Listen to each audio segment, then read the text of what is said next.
Good evening, ladies and gentlemen. Welcome once again to Bridgeforth Field, Winchester, Virginia, home of the Winchester Royals and Valley Baseball League all summer long. Tonight, the Winchester Royals play host to Northern Division rival Front Royal, the Cardinals, in town for their third and final time of the season. They will meet. These two teams will meet one more time the last Monday of the regular season, which is supposed to be the last day of the regular season, but we'll cross that bridge a little bit later as we've got makeup games scheduled for a couple of days following that. But the Royals and Cardinals do battle tonight. Winchester comes in with a 17-14 record. The Royals last night accomplished three things they have not done all year long. One, they are now 3 games above 500.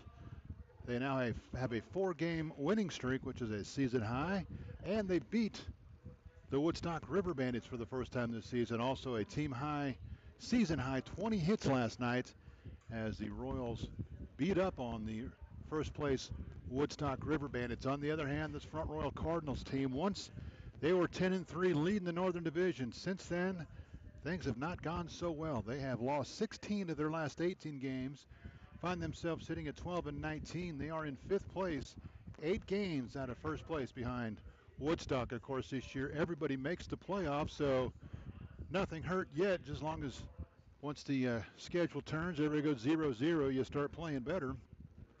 If the playoffs were to start tonight, Woodstock and Strasburg would have your Northern Division byes. Newmarket would be here taking on the Royals, and Front Royal would travel to Purcellville to take on the Cannons. But still some work to do before that takes place. The Royals, 11 games left this season, 7 of those against teams that are below them in the Northern Division. So the Royals, if they continue to play as well as they have against those teams, said teams Front Royal, Newmarket, and Purcellville, the Royals against those 3 teams are 8-3. 1 loss to each one of them. Of course, the last time Purcellville was here, they beat up on the Royals for the first time this season. But the Royals have 3 games remaining with Purcellville, 2 with Strasburg. Let's try this again. 3 with Purcellville, 2 with Front Royal, 2 with Newmarket. Of course, they do have 2 remaining with Strasburg. They have a makeup game this coming Monday, and that'll be right here. Let's take a look at the starting lineups first for the visiting Front Royal Cardinals. Again, 12-19, 5th place in the division, 8 games behind Woodstock for first place. Leading off, the left fielder from Slippery Rock University, Brandon Butler. Gabe Malera bats second. He's the second baseman. Austin Lafferty will play right. He bats third from Akron University. Great Gillilee, the designated hitter from Dyersburg State Community College, hits cleanup. J.P. Williams, the catcher from James Madison, will bat 5th. Silas Boris, the third baseman from Northwest Florida State College, bats 6th. Aiden McNeely, the first baseman from Marist College, will bat 7th. Tristan Biddle, center fielder from Northwest Florida State College, bats 8th. Piran Bland, the shortstop from Troy, will bat 9th for the Cardinals. On the mound for the Cardinals, making his first appearance, Cortland Clark, the right-hander from Florida Gulf Coast University. See if we can get the Royals lineup in before, the Royals are finished being introduced, so we will have a first pitch ceremony. Former Royals manager from way back when the Royals first started is going to throw out the first pitch, but we're going to have the national anthem first, so we'll do the first pitch after the national anthem. We're going to honor America a couple days past our nation's birthday. We're going to step aside for the singing of our national anthem. Again, Royals and Cardinals from Bridgeforth Field coming your way momentarily.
You guys have a good.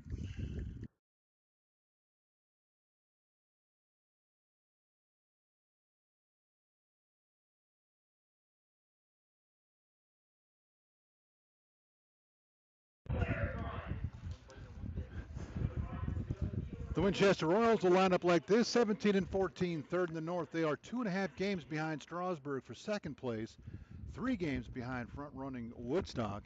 If everything were to work out for the Royals tonight, they could find themselves 1 game behind Strasburg for second place, but that's not up to a good start as Strasburg's beating up on Newmarket 9-2 in the first game of a doubleheader. They are in the bottom of the 4th. Royals line up like this. Lead it off. Center fielder from Shenandoah University, Jamie Padilla.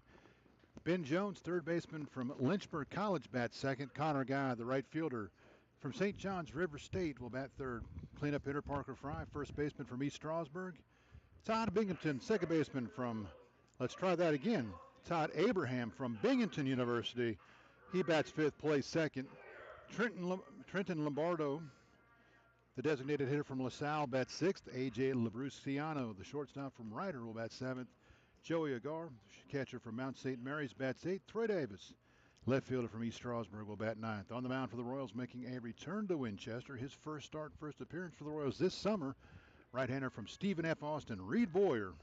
Again, his first appearance, but he has been good for the Royals in the past. Royals have high hopes for Mr. Boyer as they close out the regular season and head toward the playoffs. Again, making his first start, so no stats to give you on him. Let's take a look at the scoreboard from last night. Poor Newmarket. They had an 8th inning lead, couldn't hold on to it. They lost to Newmarket, or they lost to Stanton 10-6 and 10. It was Charlottesville over these Cardinals 6-4. Percival over Strasburg 4-3. Harrisonburg knocked off Culpeper 12-6. Waynesboro knocked off Covington 1-0. And these Royals, they ruined Mike Bocock Appreciation Night in Woodstock. They beat the Bandits 14-2 to repay them for the drubbing that the River Bandits gave the Royals here on Fireworks Night. Throw down to second, and we are ready to go. We'll check tonight's scoreboard momentarily. We already have a couple of games in the league rained out.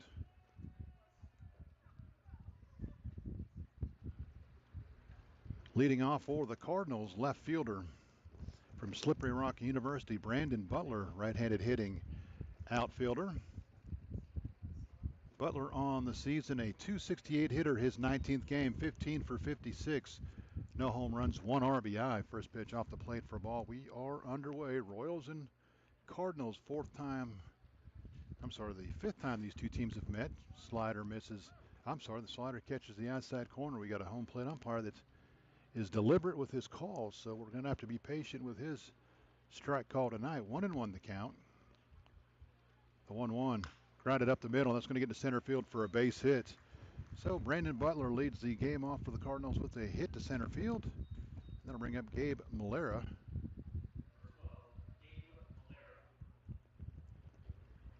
Malera, a .412 hitter, just his 8th game for the Cardinals, 14 for 34, no home runs, 2 RBIs. Butler, 12 for 12 in stolen bases down at first, and this Cardinals team, they will run. So look for him to get a jump on things here. First pitch misses inside for a ball, 1-0. Tried to say the Royals lead this series so far this season, 3-1. They lost game 1 here, 6-0. They have won the last 3 between the two teams. The 1-0 to Malera, foul down the line, out of play. Count evens up at a ball and a strike. Defensively for the Royals, behind Boyer, out in the outfield left to right, Troy Davis, Jamie Padilla, Connor Guy. Around the infield, third to first, Ben Jones, A.J. Labruciano, Todd Abraham, Parker Fry, Joey Agar behind the plate. Lifted toward right center field. Guy is going to have to get on his horse, and he will track it down in the alley in right center field for the first out here in the first inning. That'll bring up Austin Lafferty. Lafferty, another late addition to this front Royal team, although he's not as late as some of the others. Lafferty from Akron University, a .241 hitter, his 11th game. 7 for 29, no home runs, 4 RBIs.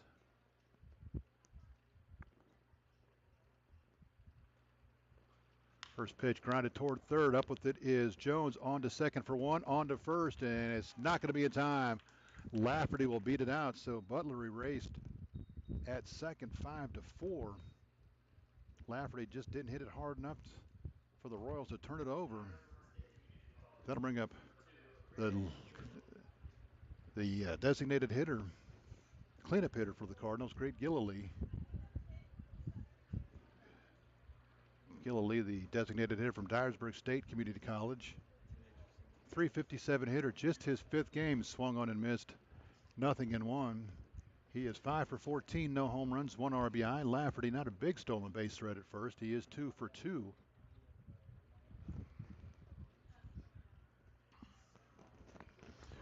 The 0-1 grounded right to short. AJ kicks it. He's going to have it played. No, not going to have it played first. He got the glove on it, but it kicked straight up in the air. And by the time it came back down, everybody was safe. So it'll go as an error on Labrusciano. And the Cardinals have a couple runners on here with 2 outs for J.P. Williams, the catcher from James Madison.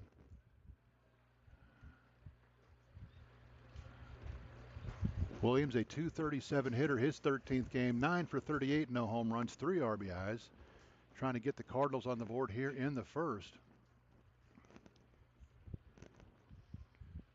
Boyer's first pitch in there for a strike, nothing in one. Had a nice conversation before the game with Todd Abraham's father. Came up and said he listens and follows all the games online, so we appreciate him coming up and saying hello and all the kind words he had to say. The 0-1 will miss downstairs. Count evens up 1-1, and Royals hoping for a nice lengthy stay for Mr. Abraham and the Royals as we head into the playoffs, at least until they meet the Southern Division winner in the championship series. The 1-1, that's going to miss down and away. 2-1 the count.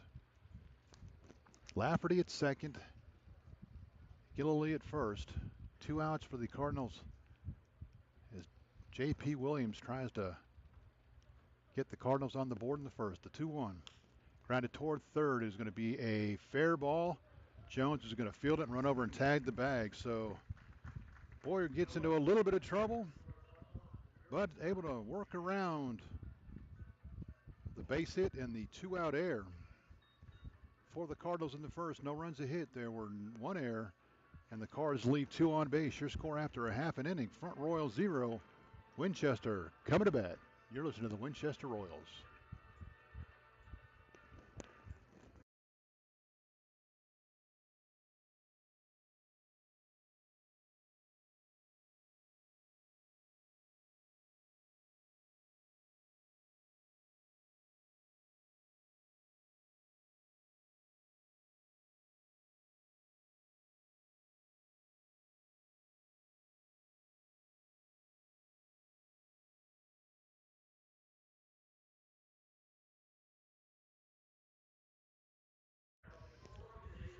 Welcome back to Bridgeforth Field, Winchester, Virginia, home of the Winchester Royals and Valley Baseball League action. We go to the bottom of the first. No score between these Northern Division rivals. The Cardinals on one of those streaks you never want to be on, as they have lost 16 of 18 after starting the year 10-3 and riding the wave in first place of the Northern Division. And again, everybody makes the playoffs this year, so all your regular season record means is who you wind up playing in the first round, if you're playing in the first round. Cortland Clark will get the start for the Cardinals, the right-hander from Florida Gulf Coast, also making his first start of the season for the Royals, or for the Cardinals rather. This Front Royal team, after their 10-3 start, lost 12 in a row to drop to 10-15. Then they won 2 in a row, and now they've since lost 4 in a row again. So that's where the 12-19 record comes for Front Royal. The Royals have a stretch next week that could make or break their season. They have probably the toughest 4-game stretch of anybody in the league. They'll open up Monday with a game here against Strasburg. They play last place Newmarket on Tuesday. But then Wednesday, Thursday, Friday, they have first place from the Southern Division, Harrisonburg here. They go to second place Strasburg on Thursday. And then on Friday, they are at first place Woodstock before they close out the season with 2 games against Purcellville, a game against Newmarket, and they make the last trip to Front Royal. So that stretch right there can tell you a whole lot about the Royals and what's going to happen with them going forward. They would like to keep their winning ways going against Front Royal and get back to their winning ways against Purcellville tomorrow night when they head to Fireman's Field. This Front Royal team returns home tomorrow night to take on last place Newmarket. And you know the Cardinals would like to start themselves a winning streak and get on the right side of the track before they head into the playoffs. Center fielder from Shenandoah, Jamie Padilla, will lead it off for the Royals. Right-handed hitting outfielder, has played both center and left for the Royals this season. First pitch fouled into the screen, 0-1. Padilla, a 308 hitter, his 26th game, 32 for 104, 2 home runs, 18 RBIs, hit a home run, a 3-run shot the other night in Strasburg, Saturday night in Strasburg, a game the Royals jumped up 3-0, and then before you knew what happened, they were walking home with a double-digit loss in 7 innings. The 0-1-2 Padilla. Slider in there for a strikeout, 0-2.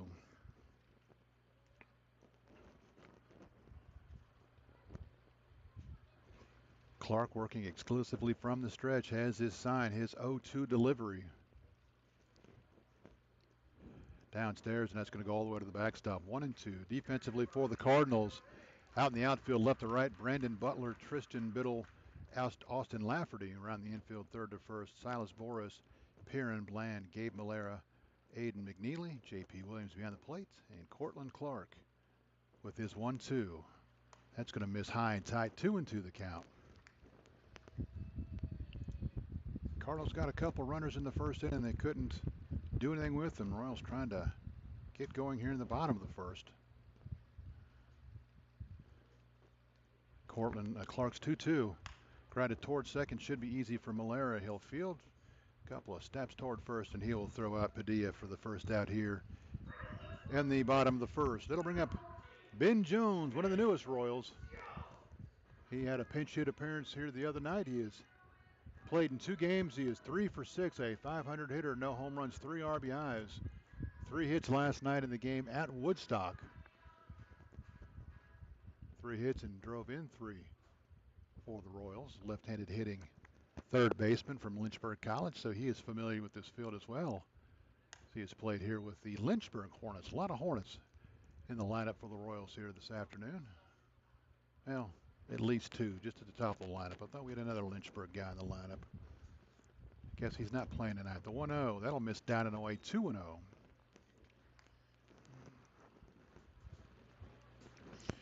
Royals a season high 20 hits last night in the victory over Woodstock. The 2-0. Popped it up towards center field. Biddle will take a couple of steps back. Now he'll come in a few steps and make the catch in shallow center field for out number 2.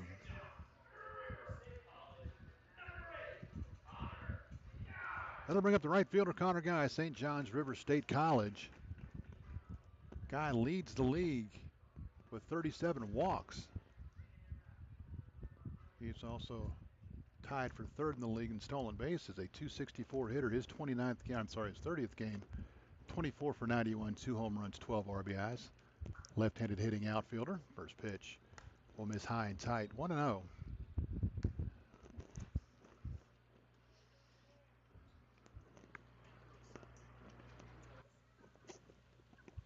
Clark comes set, his 1-0. That's in there for a strike. Count evens 1-1. Again, the last time the Cardinals will be here for the regular season, a chance they may meet up in the playoffs depending on how things shake out over the last 11 games for these 2 teams. A 1-1. That's in there for a strike, 1-2.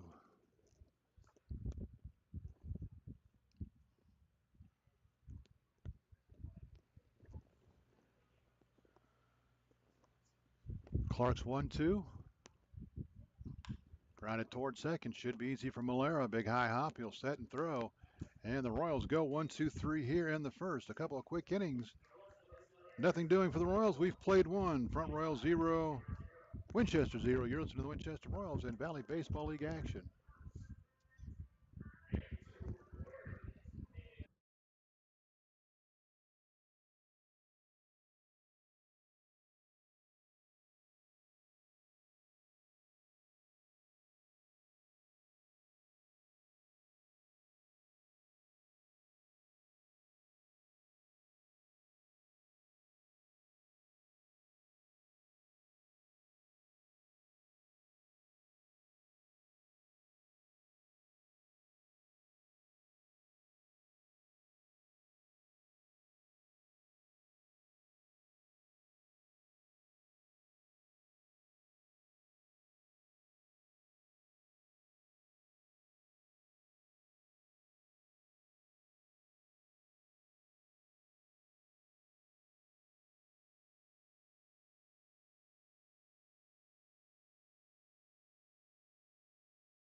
Welcome back to Bridgeforth Field, Winchester, Virginia. Mark Sawyer on the call of tonight's game between the Front Royal Cardinals and the Winchester Royals. We go to the second, no score. Reed Bauer back to the mound for the Royals. He'll face 6, 7, 8. In the Front Royal lineup, Boris, McNeely, and Biddle. Silas Boris, the third baseman from Northwest Florida Northwest Florida State College. See if we can find Mr. Boris on their stat sheet. First pitch in there for a strike, 0-1.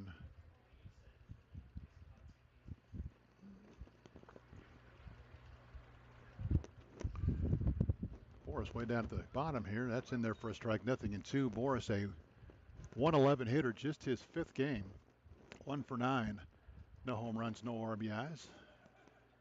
Right-handed hitting.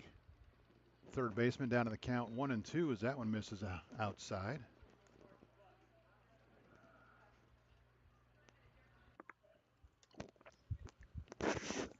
Royals as a team 4th in the league with hitting. That fastball off the plate for a ball. 2-2 the count now.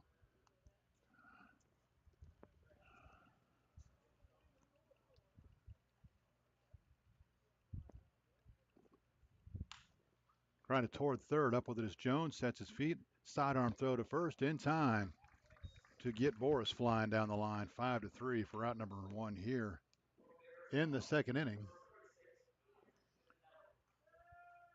Looking at the league leaders, the only one in the league lead for either one of these teams, Parker Fry, tied for 4th in RBIs with 22. It'll bring up Aiden McNeely, the first baseman from Marist College. McNeely, a 159 hitter, his 15th game. 7 for 44, no home runs, 3 RBIs. Quickly ahead in the count, 2-0. Had my team stats up here and I messed that up. The 2-0 will miss inside, 3-0.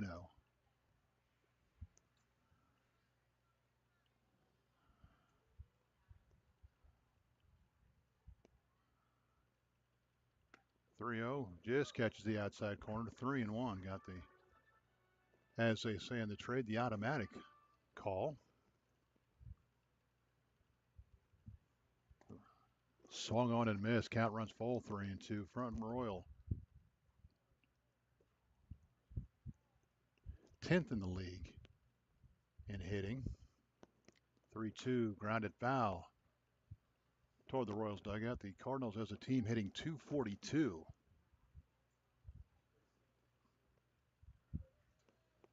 3-2 the count. 1 out, nobody on here in the top of the second. Boyer's 3-2 will miss inside. It'll go as the first walk issued by Reed Boyer and bring up Tristan Biddle.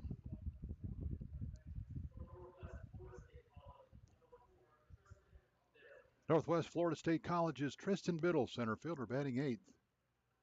For the Cardinals, will hit with 1 out and runner at first. Right-handed hitter. Biddle, a 157 hitter, his 18th game. 8 for 51, no home runs, 7 RBIs. McNeely down at first. Looks like he is 0 for 1 in stolen bases, if I'm looking at the right category. He is 0 for 1, as that's in there for a strike. 1-1. 1 out, runner at first, no score, top of the second.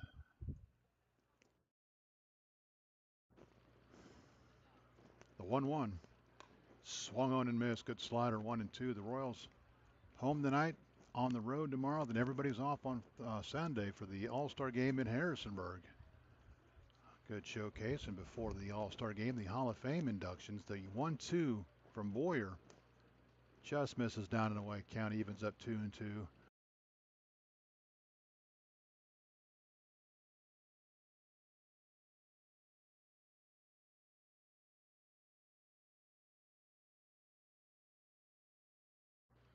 Boyer's 2-2.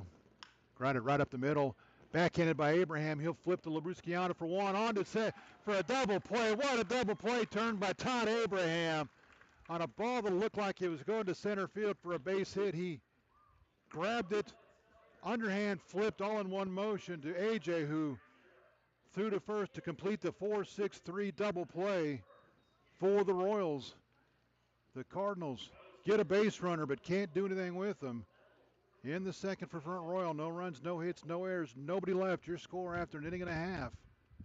Winchester nothing, Front Royal nothing. You're listening to the Royals and the Valley Baseball League on Facebook. Or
Parker Fry will lead it off here in the Royals second. 4-5-6 for the Royals to face Cortland Clark. First pitch in there for a strike, 0-1. Fry, again, as we mentioned, tied for fourth in the league lead in RBIs with 22. The 0-1. Helmet's down and away. Fry, the first baseman, cleanup hitter from East Stroudsburg University.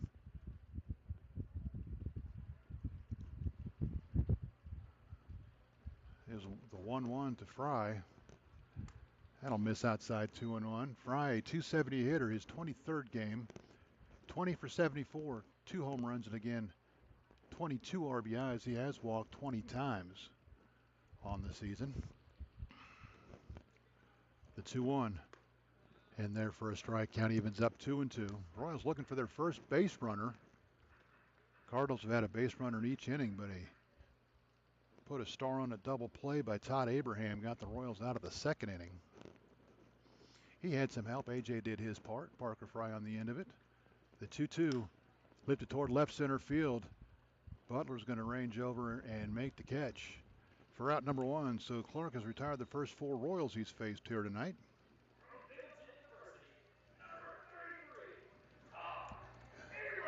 And that'll bring up Todd Abraham after the spectacular double play he started. Abraham, the second baseman from Binghamton University.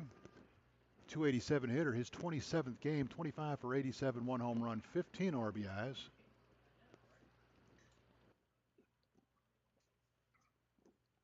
Fastball off the plate for a ball, 1-0.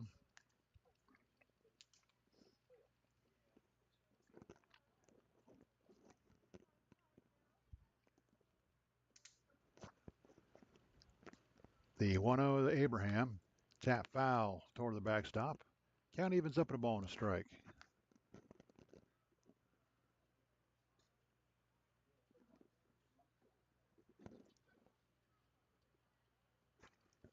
Ball and a strike, 1 out. No score, bottom of the second. The 1-1 to Abraham. That'll miss down and in, 2-1.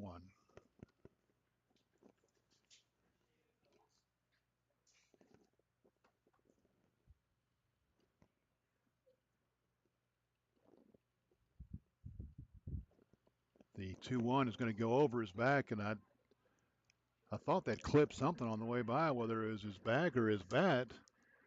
They're going to say it did not, so it's 3-1, but I thought it hurt it. I thought I heard it hit something. Maybe Williams got a glove on it on the way by. 3-1 the count to Abraham.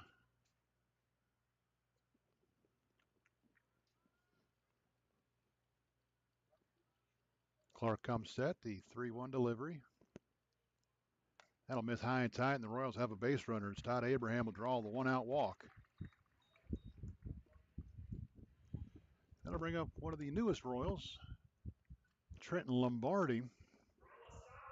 Just his third game. He had a pinch hit appearance here the other night and had a big night last night in Woodstock. 3 hits last night, a 2-run home run. He's a 500 hitter after 2 games, 3 for 6, 1 home run, 2 RBIs. 2-run home run last night turned a 2-0 lead into a 4-0 lead, and the Royals from then on just had the hitting shoes on, looking for their first hit here tonight. Throw to first back in time is Abraham, tied at first. Not a big stolen base threat. He is 1 for 4 in stolen base attempts on the season.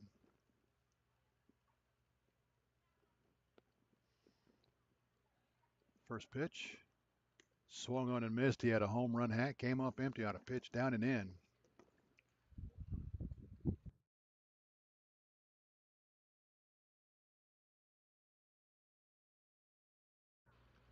Nothing and 1 the count. Royals trying to cash in their first runner of the ball game. The 0-1 to Lombardo. Abraham off the swing and miss, and the throw's going to get into center field. Abraham can't find the baseball. If he'd have seen it right away, he might have had a chance to move up. But a nice job of the Cardinals infielders deking him to keep him on the bag. So Abraham with his second stolen base of the season. He'll be in scoring position now for Lombardo, who's down in the count 0-2.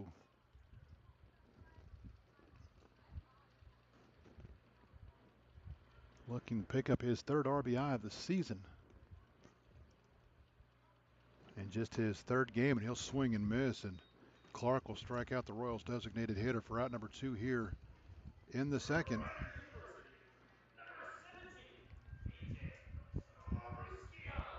That'll leave up to A.J. Labrusciano, the 275 hitter, his 17th game. 11 for 40, no home runs, 8 RBIs. He has been swinging it well of late.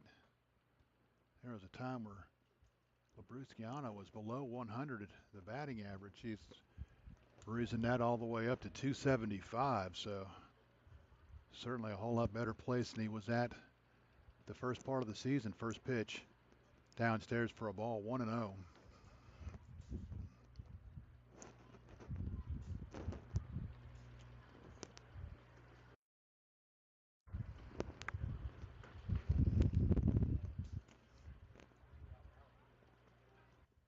Runner at second, 2 outs. Royals trying to jump on top here in the 2nd. The 1-0. That'll miss down and away, 2-0. Now Labrusciano had a chance to look for a pitch, something he can drive here. As normal, a nice contingent of fans have made the trip across the bridges from Front Royal to watch their Cardinals play. Clark has his sign. He'll take a look at the runner at second. The 2-0 to Labrusciano. That's downstairs for a ball, 3-0. So after striking out Lombardo, he has gone 3-0 on Labrusciano.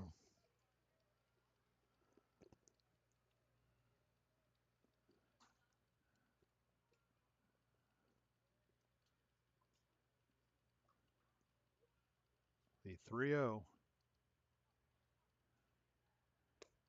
AJ will take it downstairs for a ball. Second walk of the inning, and the Royals have a pair of runners on.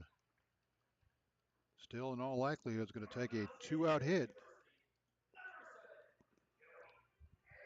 Joey Agar, the catcher from Mount St. Mary's, a 287 hitter. Let's try that again. That's Abraham. Let's go one step up. 298 hitter, his 14th game, 14 for 47, 1 home run, 9 RBIs. Left-handed hitting catcher. First pitch to Agar. Down and in, 1-0. So he's missed with 5 straight, and that's going to bring a visit from the Cardinals dugout.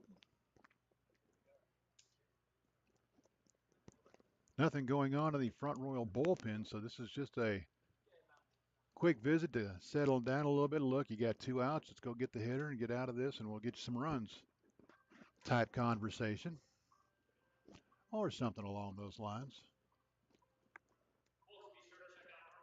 Again, the Royals last home game before the All-Star break, and then they'll have 4 more at home before the playoffs. Your makeup games for you Royals fans. This coming Monday, the rainout from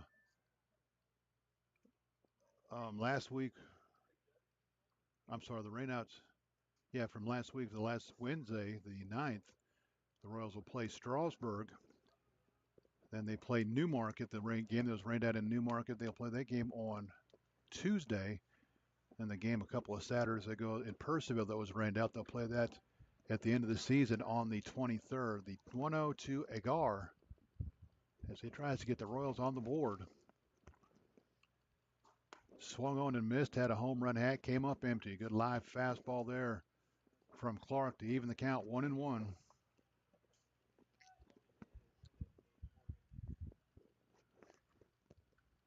Clark sets, he'll check the runners. The 1-1. That'll catch the inside corner, 1-2. Abraham from second, Labruciano from first will be going on the swing here, 1-2, 2 outs. Clark's 1-2. Upstairs for a ball, 2-2. Clark has walked 2 in the inning. He's the only 2 runners he's given up to this point. Royals still without a hit. The 2-2. Swung on and missed. He threw a fastball by him. Agar is down on strikes, 2 in the inning. The Royals get a couple of runners on. Can't move them around. No runs, no hits, no errors. They'll leave 2 on. Your score after 2 remains Winchester 0, Front Royal 0. You're listening to the Winchester Royals and Valley Baseball League action.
Welcome back to Bridgeforth Field, Winchester, Virginia.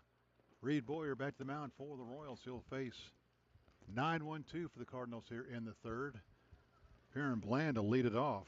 Bland, the shortstop from Troy University. Good speed in the 9-hole for the Cardinals. First pitch grounded towards short. Labrusciano up with it now. He can't make the play, and it's going to be the second error of the game on AJ. AJ came charging hard, tried to play it and throw all in one motion, but couldn't make the play. And again, good speed at first in the form of Perrin Bland.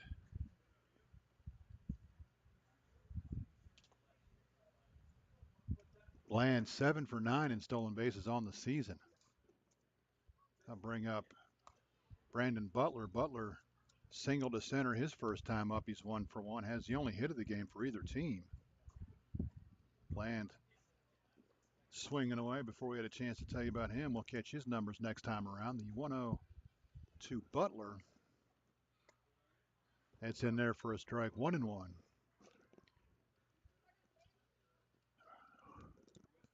Two errors on the Royals here in the first couple of innings.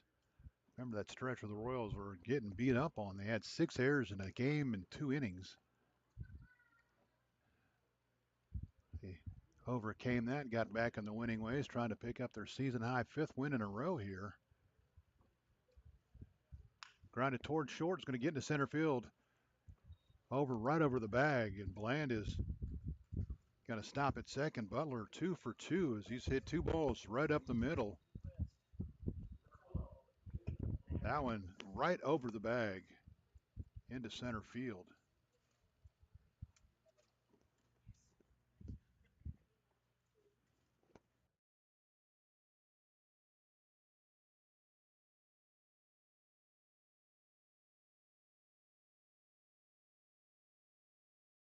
First pitch off the plate for ball 1-0. Gabe Malera flew to right his first time up. Royals looking for a ground ball at somebody. That pitch in there for a strike, 1-1. Butler hit a ground ball, but hit it right up the middle, right over the mound, and right over the bag into center field. Abraham made a dive at it, but his arms just aren't that long. The 1-1. That's lined right at the second shortstop. AJ's going to flip to second for a double play. Bland got caught too far off the bag. He didn't look and see where his fielder was. Off the bat, he took a step toward third before he realized, oops, shortstop is right behind me, and that's going to be the second double play of the game for the Royals. So Malera lines out to short, and Bland will be retired 6-4 for the second out, and that'll bring up now Austin Lafferty, who reached on the fielder's choice his first time, swings foul tip at the bag, or at the plate for a strike. 0-1. Lafferty hit a ground ball to third that Jones was able to get the force out at second, but Lafferty beat it out at first. He hits now with 2 outs and a runner at first. Slider in there for a strike, 0-2. Boyer has worked around some base runners here in the early going. He had 2 in the first, 1 in the second, 2 here in the third, but he's gotten a couple of double plays from his defense. Runner off with the pitch, grounded down to third, but it's going to be foul just to the left of the bag. Good jump by Butler at first. Butler 12 for 12 in stolen bases on the season. Was looking for number 13 there, but we'll have to turn around and come back, and he'll send Lafferty back to the plate. Austin now down in the count 0-2. Royals have made a couple errors here in the early going, but have not been hurt by them yet.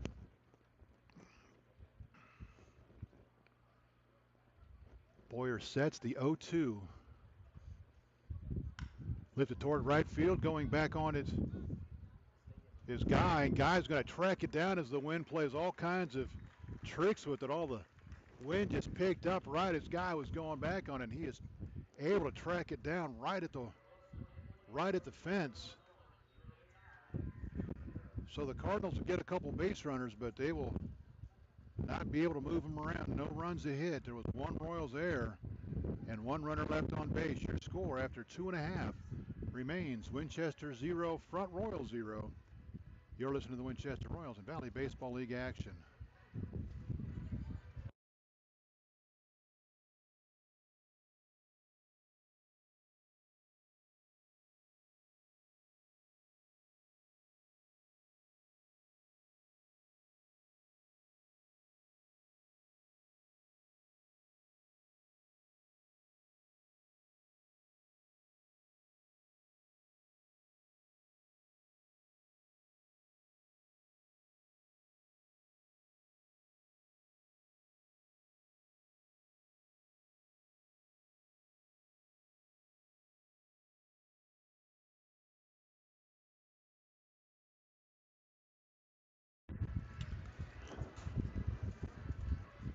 We go to the bottom of the third. No score. Royals and Cardinals. Austin Lafferty gave it a ride. Chased Connor Guy to the fence in right field, but Connor was able to track it down and make the catch to retire the side. Back to the mound for Front Royal. Cortland Clark, a couple of walks last inning that he was able to work around. A 1-out walk and then a 2-out walk. If you haven't noticed, all of a sudden the wind has just picked up and it's blowing right into our face, and it almost as soon as Lafferty hit that ball, just started blowing with some reasonable force and kind of messed around the ball, but Guy was able to make the catch. Troy Davis, the left fielder from East Strasburg, will lead it off. Number 9 hitter. Troy had a nice night last night, 2 or 3 hits. He's hitting .359 on the season. His 18th game, 14 for 39. No home runs, 6 RBIs. Royals like to see him get on to lead the inning off here. First pitch in there for a strike, 0-1. Troy thought it was downstairs, but he's down in the count, 0-1. No runs, no hits, 2 errors for the Royals. No runs, 2 hits, no errors for the Cardinals. Both hits from Brandon Butler. That'll miss outside, 1-0, 1-1 rather.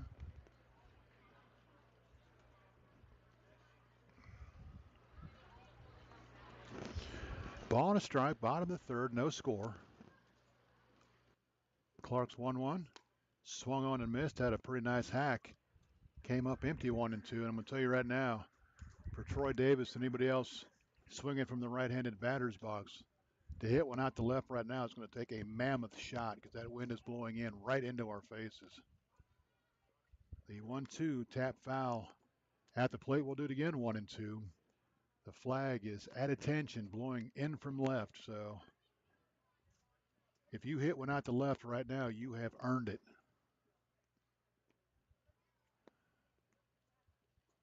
Clark sets the 1-2. High and tight, count evens up 2-2.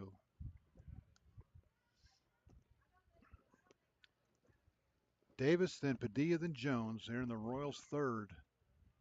Trying to get on the board. The 2-2 to Davis. Fouled off the catcher to the backstop. Count holds at 2-2.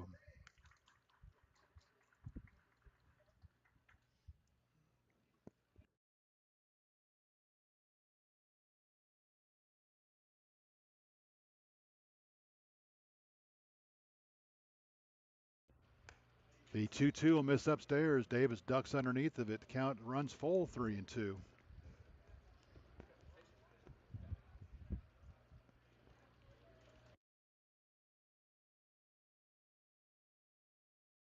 The 3-2 stays high. Davis draws the walk. So after Davis got behind in the count, he was able to work the walk. Third walk issued by Clark, and back to the top of the order for the Royals. Jamie Padilla is 0 for 1. He grounded to second his first time up. Troy Davis, if you're thinking along those lines, 3 for 4 in stolen bases. Padilla would just like to remove all doubt and run one up the right center field alley. First pitch to Padilla. That's upstairs for a ball, 1-0. And it looks like there is some activity in the Cardinals bullpen, although the young man that's getting up to get in the activity is wearing a pair of shorts, so we're going to assume he's not going to get up and get loose.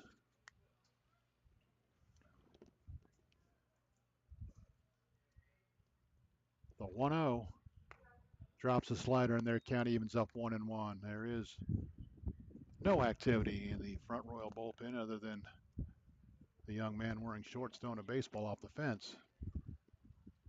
Throw to first, back in time, and it gets away. The throw is wild. Davis is going to get to second. He's going to round second. He's going to come all the way around to third.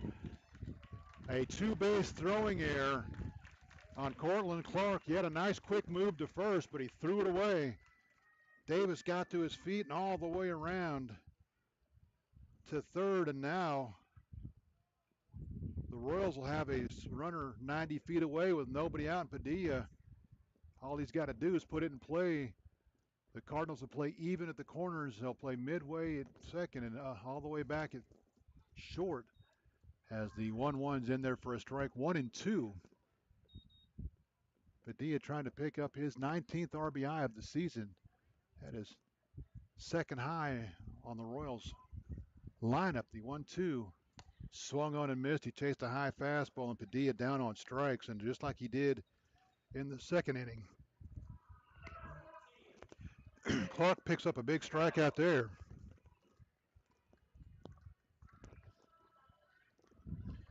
That'll bring up Ben Jones. He's 0 for 1. He flew to center his first time up. The Royals still looking for their first hit, but thanks to a walk and an error, have a runner in scoring position.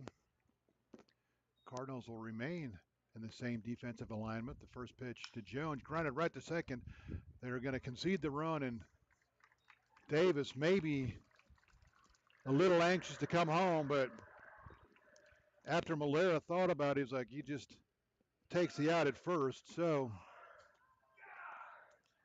Malera might have had to play at home, but he decided not to take the chance. Davis will score. The Royals lead at 1-0. Give Jones the RBI. For Jones, his fourth RBI of the season, fourth in the last two nights.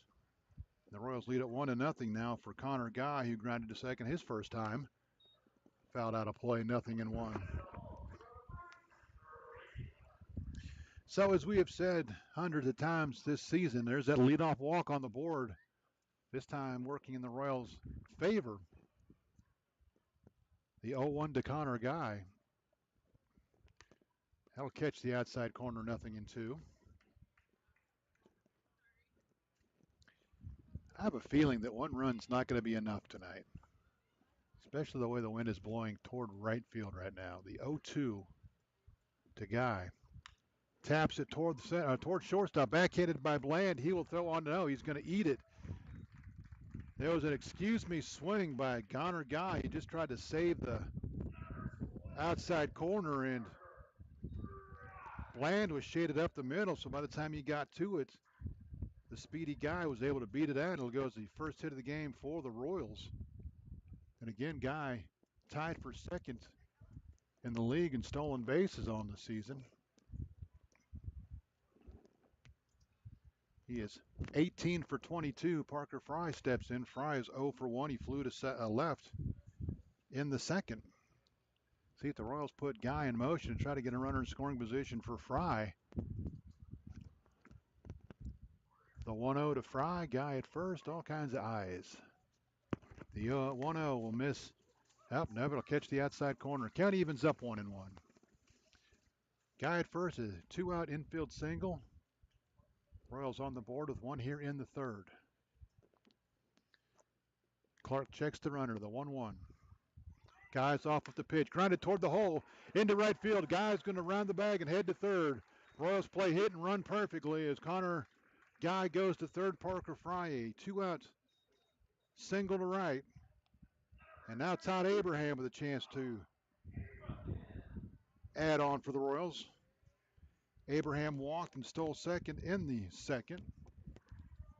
Abraham with 15 RBIs on the season would like to at least get one more here, if not a couple. Right-handed hitting Abraham again.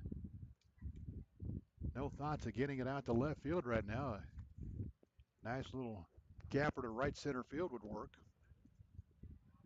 Clark's first pitch to Abraham. Downstairs for a ball, 1-0.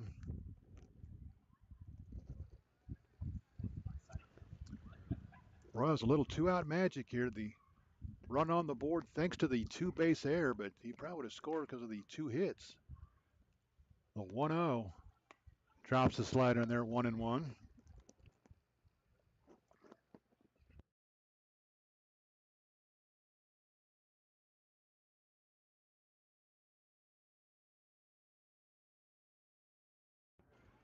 The 1-1, that's downstairs for a ball, 2-1. Abraham ahead in the count now.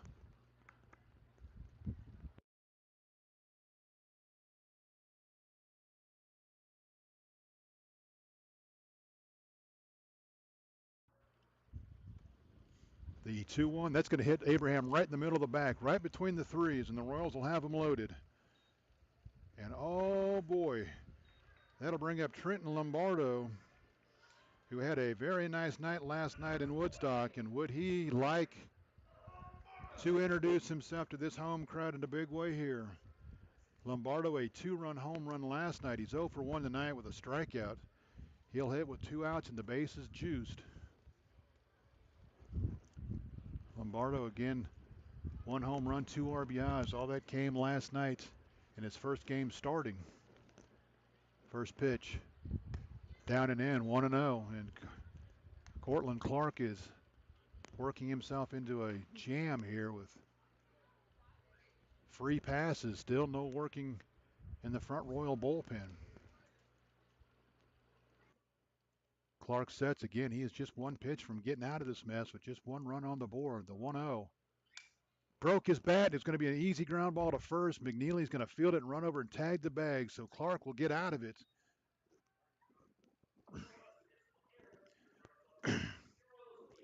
Lombardo's going to need a new bat as he grounds out to first for the Royals in the inning. A run on 2 hits. There was one huge error, and the Royals will leave him loaded. The Royals have left 5 on through 3 innings, but they take a 1-0 lead after 3. You're listening to the Winchester Royals in Valley Baseball League action.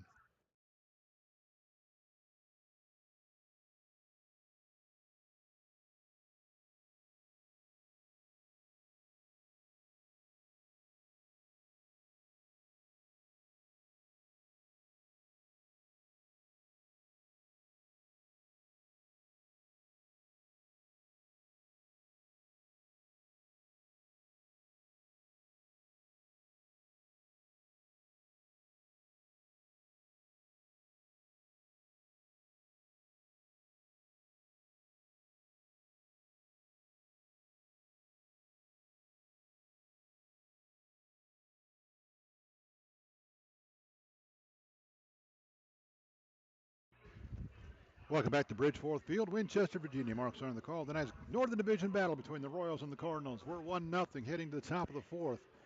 Royals get a run in the 3rd, but leave the bases loaded. Reed Boyer back to the mound for the first time this season with a lead for the Royals. Of course, making just his first start of the season for the Royals. Out-of-town scores, it was all Strasburg in Game 1 between the Rebels and the Express. Strasburg wins that one in 7 innings, 14-2. Woodstock, after taking it on the chin last night, leads Purcellville 7-2. Waynesboro, Harrisonburg, they are in a rain delay. Covington at Charlottesville, they have been rained out. That doubleheader will be rescheduled. Culpeper is at Stanton, and Newmarket and Strasburg getting ready for game number 2, that doubleheader. Couple pitches off the plate. 2-0 the count to Gillily. He reached on an error his first time. 4-5-6 to hit for the Cardinals here, and he'll lift this one into right field. Coming on is Connor Guy, and Guy will make the diving catch in right field. So say what you will about the Royals defense with a couple errors on the board. They have made a couple of spectacular plays behind Reed Boyer here tonight. One from Todd Abraham, one right there from Connor Guy, the diving catch to Rob Gillily of a hit, and that'll bring up J.P. Williams. Williams 0 for 1. He reached on a fielder's choice. 2 hits for the Cardinals so far tonight. They have both been by leadoff hitter Brandon Butler. Williams, the Cardinals catcher, takes a slider downstairs for a ball. 1-0.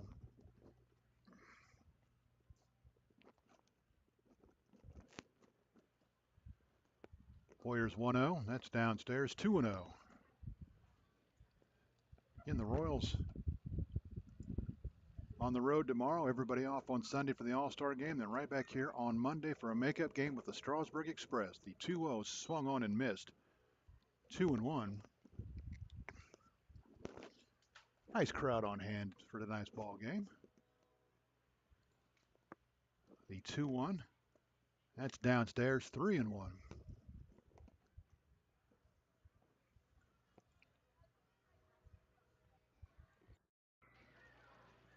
Boyer sets his 3-1.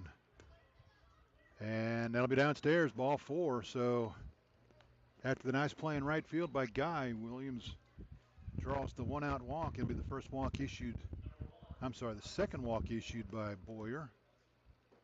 I'll bring up Silas Boris. Boris 0 for 1. He grounded to third his first time up.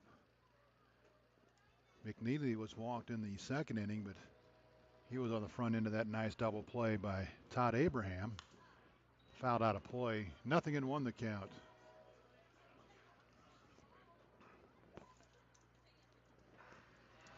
Boyer would like to get himself another ground ball right at somebody here and see if he can't get the Royals' third double play of the game, the 0-1. That'll catch the inside corner count 0-2.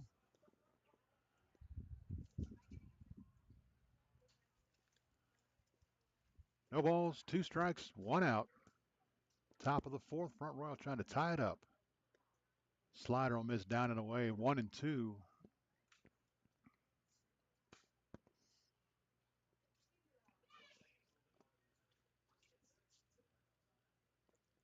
The 1-2.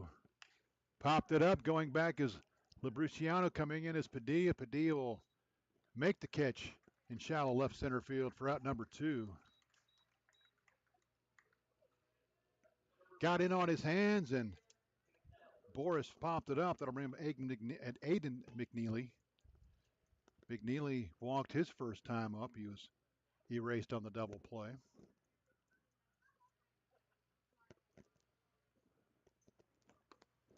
First pitch in there for a strike, 0-1.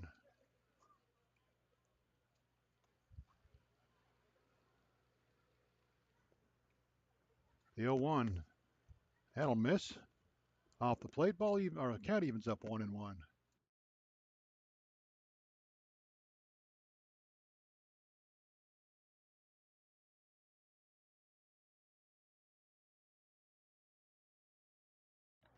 Pitch off the plate for ball 2-1.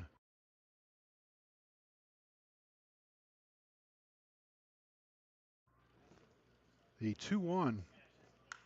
Grounded toward short, backhanded. No, gets under the glove of Lubriciano into left field. AJ made a dive at it, but it's just under his glove. Third hit of the game for the Cardinals, and they'll have runners on first and second with 2 outs for Tristan Biddle. Biddle hitting that double play that Abraham started, and that's going to bring a visit from the Royals dugout.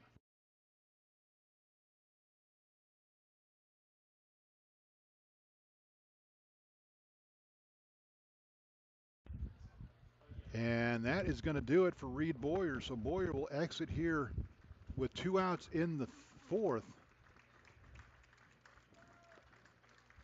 Obviously will not get a decision here. Can't win it, certainly can't lose it. He goes 3 2/3. Gives up 3 hits. So far he's allowed no runs, but the runner at first is his responsibility. This would be a whole lot easier if I just pull it up on the computer and it tells me without me trying to add it up.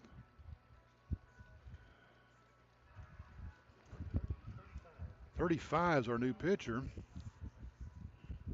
It's my roommate's number in college for what that's worth if anybody cares. Ian Kaiser will be the new Royals pitcher, which would explain why he's not in the hitting lineup tonight.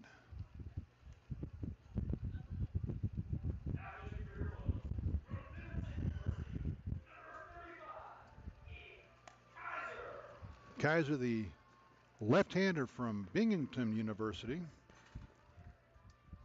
on in relief here in the fourth inning. Kaiser on the season for the Royals as a pitcher, making his 6th appearance, all in relief. He's worked 8 innings, allowed 3 hits, 8 runs. They're all earned. 9 walks, 14 strikeouts. He is 1-1 with an earned run average of 9.00. On to try to improve those numbers. Comes on a big situation here with the runner at first and 2 outs. And the Royals up a run. Boyer goes 3 2/3, allows 3 hits, 2 walks. No strikeouts, did not hit anybody, no wild pitches, home runs, or balks. And again, cannot win it as he only goes 3+ here tonight.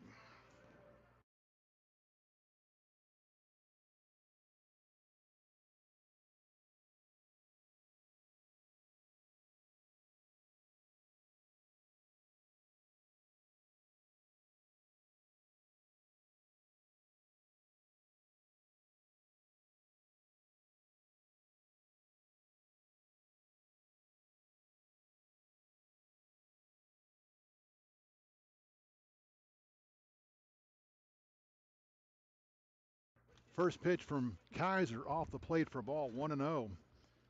Tristan Biddle trying to get the Cardinals even here in the fourth. Fouled into the screen. Count evens up 1-1. J.P. Williams at second. Aiden McNeely at first. A 1-out walk and a 2-out base hit have the Cardinals in business here in the 4th inning, but Kaiser trying to slam the door and keep the game at 1-0. The 1-1. He went too far. Yes, he did. Home plate umpire didn't even ask for help. If he needed help, I was all over it. 1-2 the count. As blind as I am, I saw that one. Kaiser shakes off a sign, has one he likes now. He'll come set, takes a look at the runners. The 1-2. Lifted foul down the right side. Fry's going to give it a look, but he is going to run out of room. And that'll fall back into the crowd for a free freezy pop for a young man that just tracked it down in between the two sheds down there. Count holds 1-2. Williams back to second. McNeely back to first. Cardinals have out hit the Royals 3-2. Hit number 4 will tie the game. Kaiser sets the 1-2. Just missed down and in. Count evens up 2-2. Tried to get him a chase a slider down and in, and Biddle laid off of it.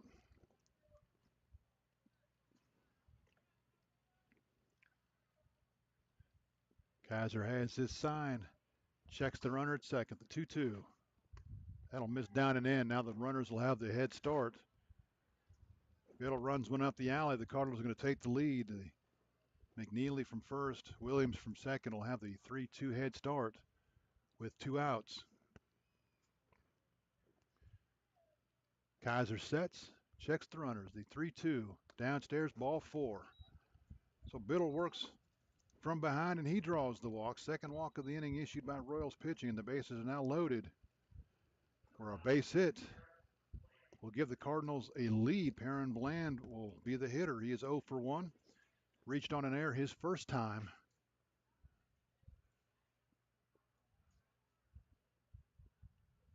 Bland looking to add to his RBI total of 6. First pitch, he went too far. They're going to ask for help on that one, and the bases umpire said yes, he went too far. 0-1 the count on Bland. Big spot for Kaiser and the Royals as the Cardinals trying to get even or ahead here. The set, the 0-1. Off-speed breaking ball and Bland way out in front, 0-2. Good off-speed pitch there. Bland was looking for something hard and got out on the front foot way ahead of the pitch. 0-2. Kaiser sets, checks the runners, the 0-2. That'll miss down and away, 1-2. Good offside, good breaking ball, trying to get Bland to chase. He would not. Top of the order on deck. You want to save Brandon Butler for next inning. He's been hot tonight. The 1-2. This is outside. Count evens up 2-2.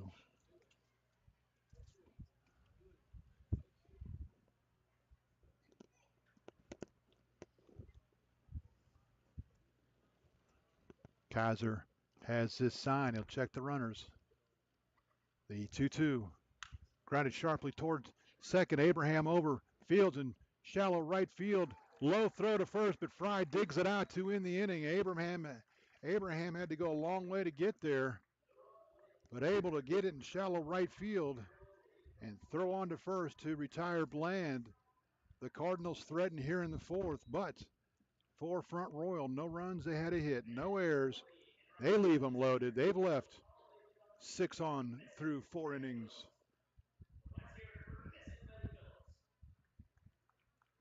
After 3.5, your score, Winchester 1, Front Royal nothing. You're listening to the Winchester Royals in Valley Baseball League action.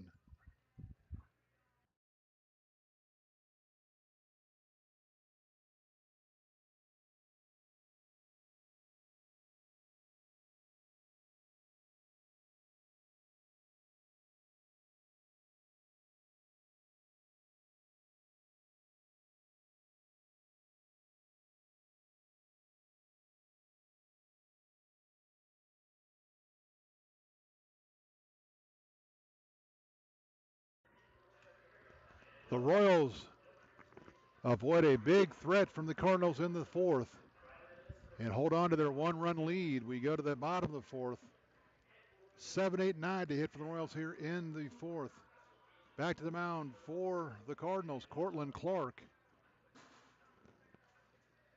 He has had base runners on in every inning except the first. A 1-2-3 inning in the first, but a couple base runners in the second. 4 base runners in the third. One came around to score, and we'll see what he does here in the fourth with Labruciano, Agar, and Davis hitting for the Royals.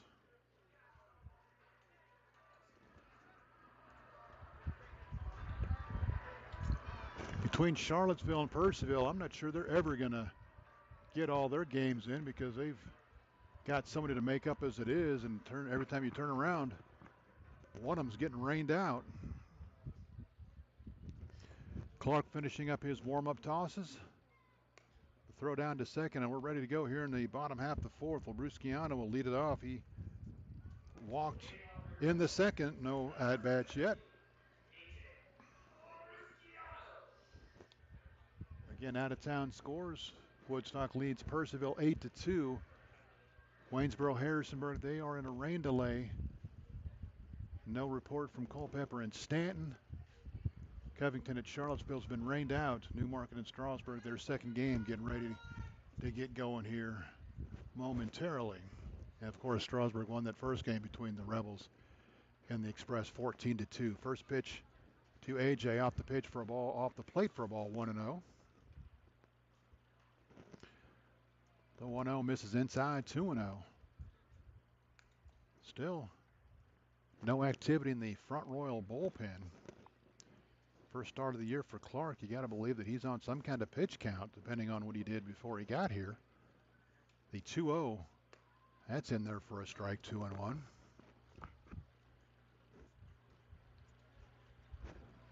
You know, as deep as Boris is playing at third base, I'd sure like to see one of the Royals drop one down the third baseline. I guess guys don't really do that anymore. The 2-1, that's downstairs for a ball, 3-1.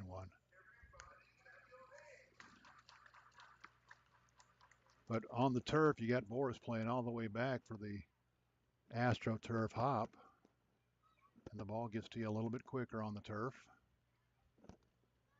The 3-1.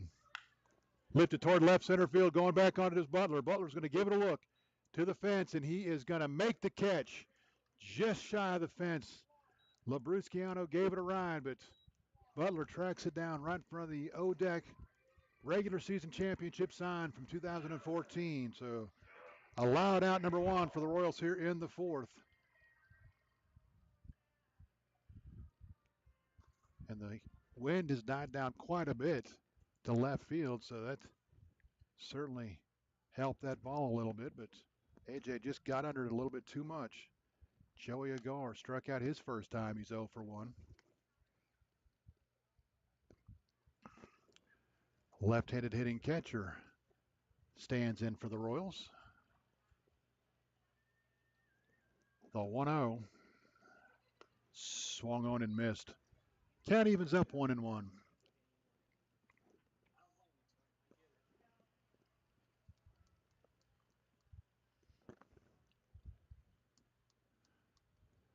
The 1-1. That'll stay upstairs, 2-1.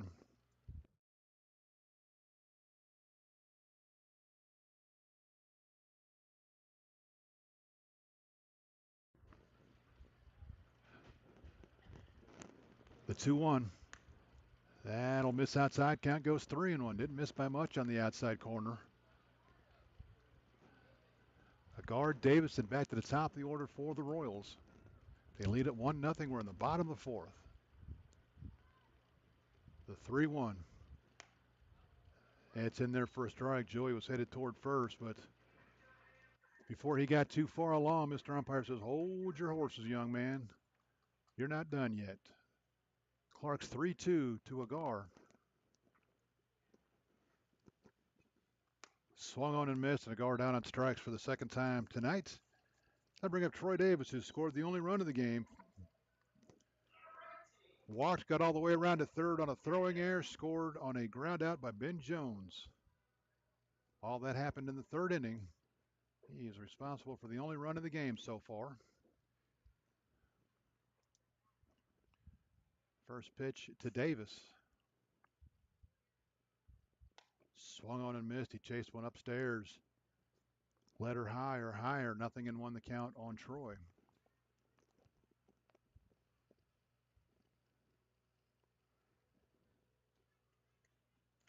Clark sets the 0-1. Chopped right over the mound into center field for a base hit. So Troy Davis does a Brandon Butler, and he hits it right back up the middle over the bag into center field. And the Royals have their third hit of the game. All three Royals hits have come with 2 outs here this evening. 2 hits with 2 outs last inning helped produce a run, which the Royals had already scored the run. The 2 hits ended up being stranded with the bases loaded. Jamie Padilla is 0 for 2. He's grounded to second and struck out. Davis at first. Again, not a lot of stolen base numbers. First pitch misses downstairs, 1-0.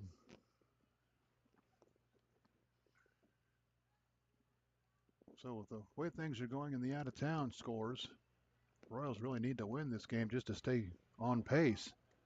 Because if Strasburg wins both games, no matter what happens, the Royals are going to lose at least a half a game to the Express. Davis is 3 for 4 in stolen base attempts. The 1-0, throw to second, had him wrong, laying in the wrong way, and Clark throws it away again. Davis is again going to round second and head to third. Same base runner, same result. Clark had him leaning the wrong way. Davis was going on the pitch. Clark throws to first, and he launched it down the right field line again.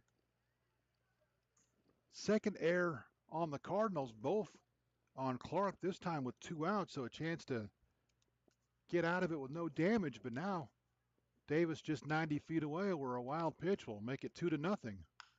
Grounded towards short. Up with it is Bland. He'll set his feet, throws on to first to retire the side, so the air will not hurt. Royals get a 2-out base hit, move him around to third, but he'll be stranded there. No runs to hit, 1 error, 1 left. Your score after 4 innings remains Winchester 1, Front Royal nothing. You're listening to the Winchester Royals and Valley Baseball League action.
We go to the 5th. Royals lead at 1-0. They will make a change behind the plate. Joey Agar's night is finished, which is unfortunate because I messed up my score sheet before the game, so I don't have a whole lot of room to make adjustments. But Joey Agar's night comes to a conclusion. He goes 0 for 2.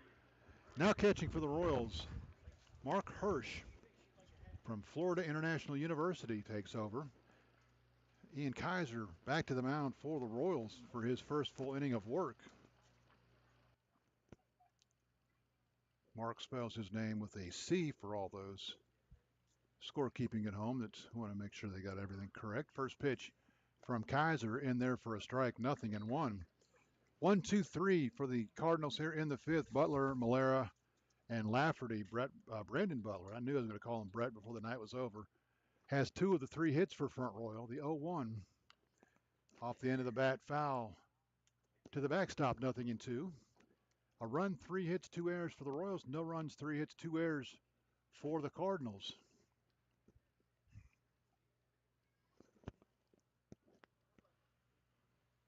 Kaiser's 0-2. fouled into the screen. We'll do it again, 0-2.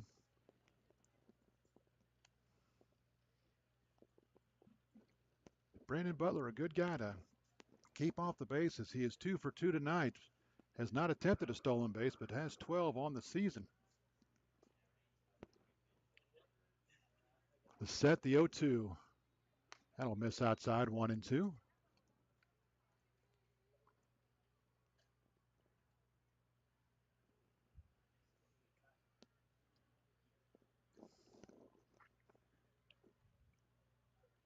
A 1-2. Sharply grounded toward short. A.J. up with it, sets his feet, throws on to first in time. Labruciano makes the play for out number 1 here in the 5th.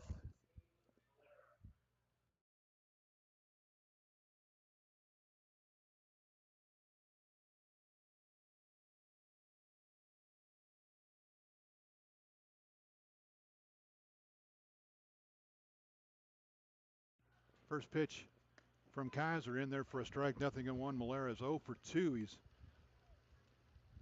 flown to right, and he's also lined into a double play. 6-4. The 0-1 fouled into the screen, 0-2.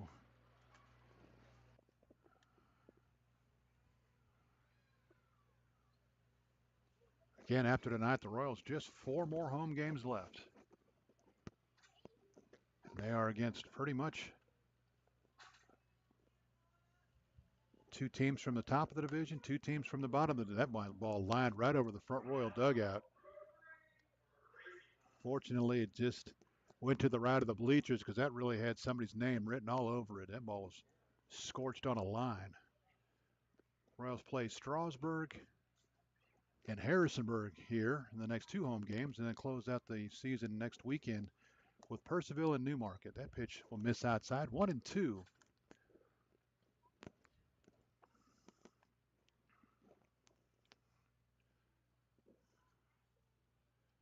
Kaiser sets the 1-2. Tap down the first base side. Fry will make the catch, and it's going to be a foul ball. Bases umpire said he was on the wrong side of the bag, and Fry disagrees. And Fry is pleading his case with the first base umpire, who wants nothing to do with the Royals coaching staff that's come out of the dugout.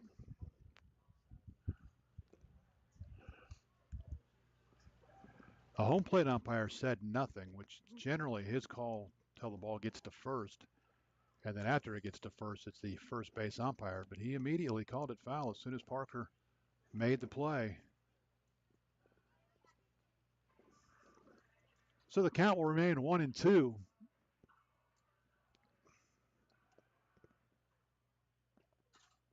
Kaiser comes set, his 1-2. That ball's fisted right back to Fry, and Fry will this time run over and tag the bag, and certainly in fair territory that time for out number 2. Kaiser got in on his hands, and Malera grounds out 3 unassisted for out number 2 here in the 5th. That'll bring up Austin Lafferty. Lafferty 0 for 2. He's reached on a fielder's choice and flown to right. And the fly to right was a loud one as the wind started blowing that way and chased Connor Guy all the way to the fence. But Connor was able to track it down and keep the Cardinals off the board. That pitch in there for a strike, 0-1.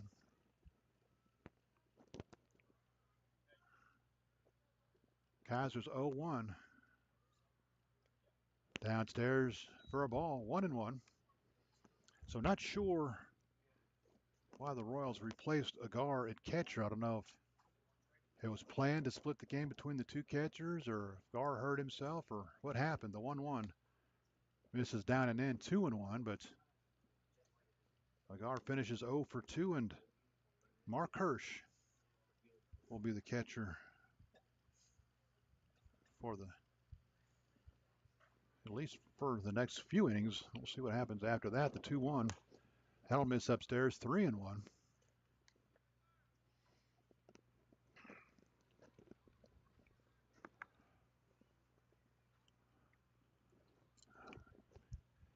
Kaiser sets the 3-1. That misses upstairs, ball 4. So a 2-out walk issued to Lafferty.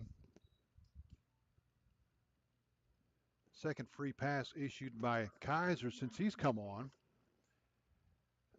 That'll bring up Grant Gillily, who is 0 for 2. He's reached on an error and line to right on a nice diving play by Connor Guy. Guy's made a couple of nice plays in right field to support the Royals defense. This one's fouled out of play, 0-1.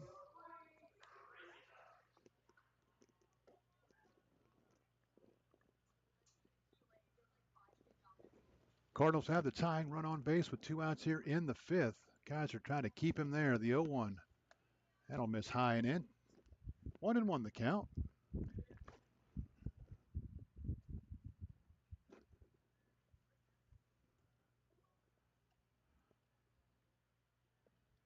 The 1-1 swung on and missed. He chased one upstairs, 1-2.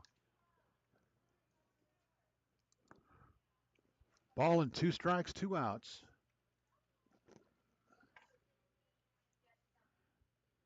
Kaiser sets. He'll take a look at Lafferty at first. The 1-2. Fouled out of play. We'll do it again, 1-2.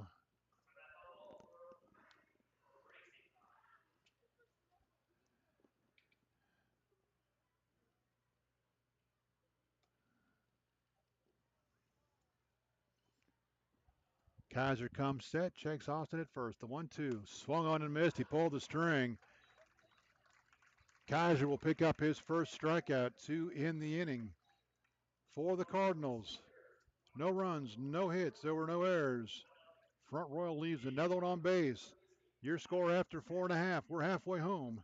It's Winchester 1, Front Royal nothing. You're listening to the Winchester Royals and Valley Baseball League action.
Welcome back to Bridgeforth Field. We go to the bottom of the 5th. Royals lead at 1-0.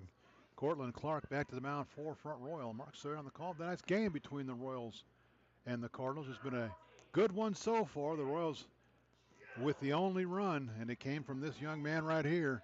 Ben Jones, 0 for 2. He's flown to center and he's grounded to second, but on his ground ball to second, he drove in the only run of the game.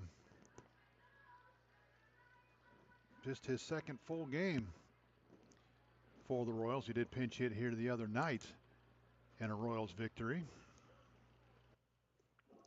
First pitch in there for a strike, 0-1. There is now a right-hander up and throwing in the Front Royal bullpen. Looks like a 3/4 to sidewinder type thrower. The 0-1, that'll miss upstairs. Count evens 1-1.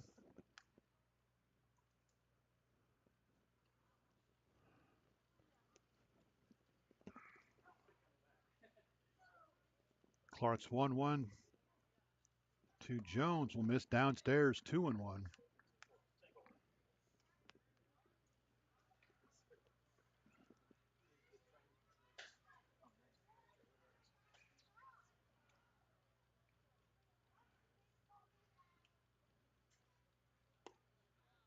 That's in there for a strike.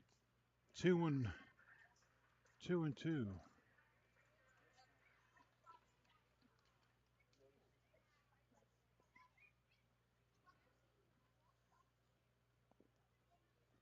Clark's 2-2. Grinding right back up the middle. That's going to get into center field for a base hit. I have not seen this many ground balls right up the middle that just gone over the bag. That's the fourth one we've had tonight that's gone right over the bag at second. Clark threw his glove behind his back trying to make the circus catch, but it got past him and again right over the bag at second. So we've had 7 hits, and I know 4 of them have gone over second base. That'll bring up Connor Guy. Guy did the same thing his last time up. Grounded one right over the bag. He is 1 for 2. Royals looking to add on to a 1-0 lead. The first pitch to Guy in there for a strike. 0-1. Again, Jones just into town for the Royals, but he is 1 for 1 in stolen bases. Clark sets the 0-1. Throw to first. Back in time is Jones, and big sigh of relief for the Cardinals as Clark got it to first that time. He has made a couple of errant throws to first. One cost him a run. The 0-1 to Guy. That's lined right at shortstop. Nice play by Perrin Bland to rob Guy of a base hit, and Jones at first saw it all the way, so was able to get back to first with no issues. And that'll bring up Parker Fry. Fry is 1 for 2. He had a base hit in the third, a 2-out base hit to right field that put runners on the corners. The Royals would soon load him up and leave him loaded in the third. First pitch to Fry. Runner going, the throw down to second is going to be in time, and Jones will be thrown out 2-6. A nice play by J.P. Williams to cut down the runner. So the leadoff hit for the Royals is fizzled away. Now there are 2 outs and nobody on for Parker Fry. The Royals trying to get a runner in scoring position. Unable to do so, and Fry will have to get it going with 2 outs. That ball's ripped toward right field, but it's going to be right at Lafferty. Lafferty didn't even move. He came right to him, so Fry hits it on the screws. But right at the right field, and the Royals hit 2 balls hard here in the inning, but nothing to show for it. For the Royals in the 5th, no runs ahead, no errors. They leave nobody on. Your score after 5 remains Winchester 1, Front Royal nothing. You're listening to the Winchester Royals and Valley Baseball League action.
We go to the 6th. The Royals lead it by a run. Ian Kaiser back to the mound for the Royals. He'll face 5, 6, 7 for Front Royal. Williams, Boris, and McNeely.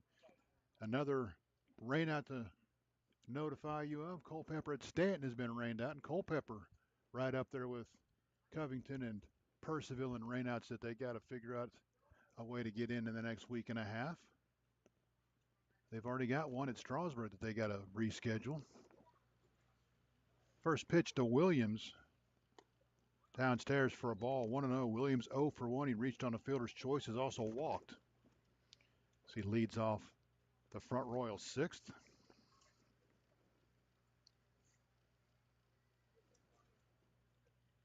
Kaiser's 1-0, and that'll miss down and in 2-0.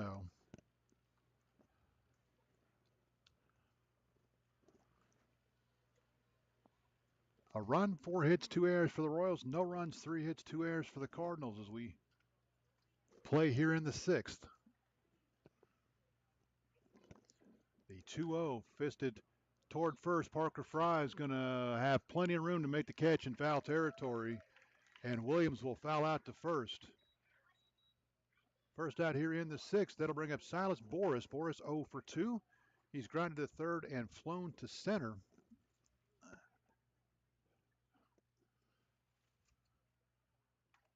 Other scores. Woodstock continues to lead Percival. That's 8-2. They're in the bottom of the 7th. Game 2, Strasburg leads Newmarket 1-0. Top of the 2nd. Waynesboro, Harrisburg still in rain delay.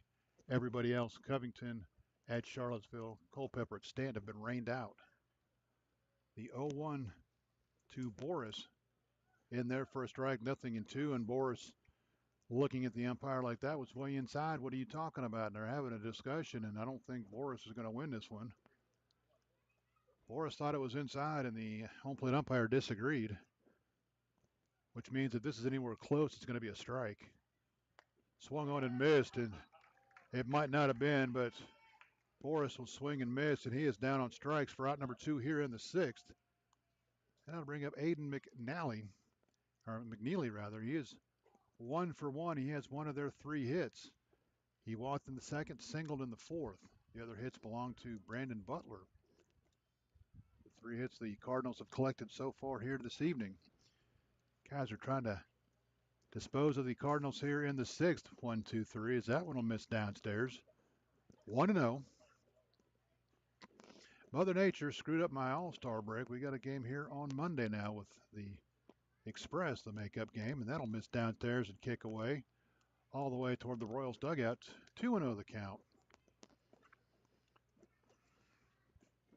The Royals, just like pretty much everybody else, will play every day for the rest of the season except for Sunday.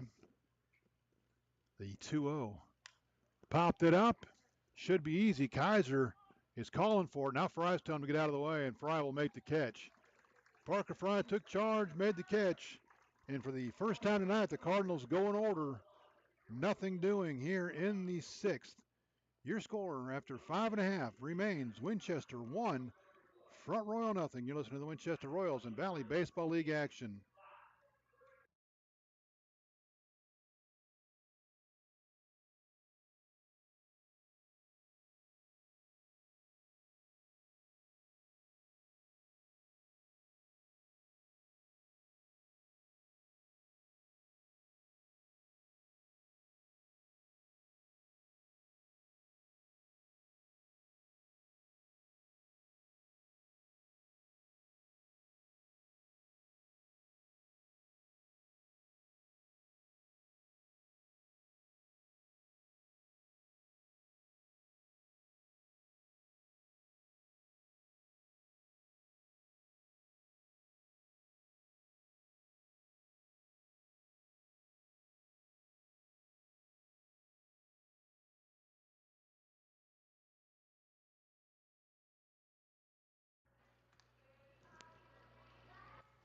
Cortland Clark back to the mound for the Front Royal Cardinals.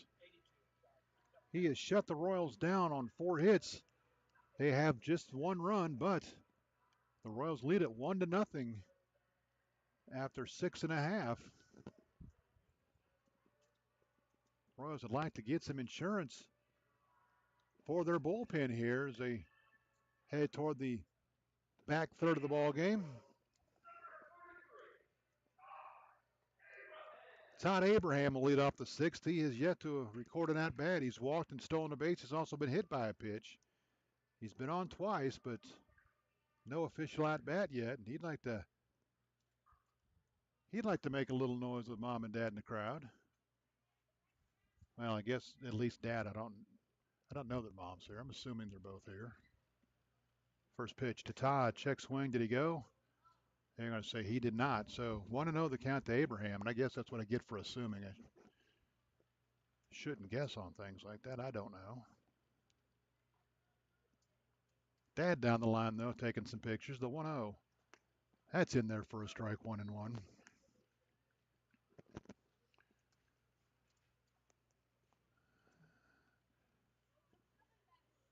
Clark sets the 1-1. That's lined into center field for a base hit. That didn't go right over the bag, but it'll certainly do as he got it just to the left of the bag at second base, but out of the range of Perrin Bland, and the Royals will have a leadoff runner on here in the 6th. The 3rd inning out of 6 that the Royals have had the leadoff hitter on base. They scored in the 3rd. The runner was thrown out stealing in the 5th. We'll see what Abraham does here in the 6th as Trenton Lombardo hits. He is 0 for 2 with a strikeout and a ground out to first. Abraham down at first for the 3rd time tonight. Again, 1 for 4 in stolen bases, although he did get one earlier in the game, so now 2 for 5 in stolen bases. First pitch to Lombardo off the plate for a ball, 1-0. Throw to first, Lolly pops it over as Abraham dives back in. I guess Clark has no problem throwing to first as long as Troy Davis isn't down there. The 1-0 to Lombardo. Swung on and missed, had a home run cut, comes up empty, count evens 1-1. There is a right-hander up and looks like he is not only getting loose but ready to go should he be called upon. Clark checks the runner at first, the 1-1 to Lombardo. That misses high and away, 2-1.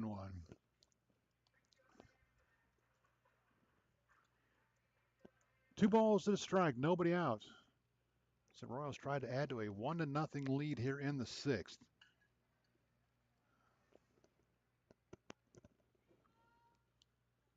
Clark sets. He'll take a look at Abraham at first, the 2-1. That's in there for a strike, 2-2, and just it is the 6th inning, but Clark still has pretty good giddy up on the fastball there.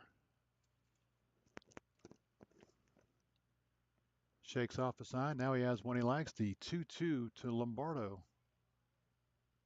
Tapped into the catcher's glove, but Williams couldn't hang on to it, so we'll do it again, 2-2.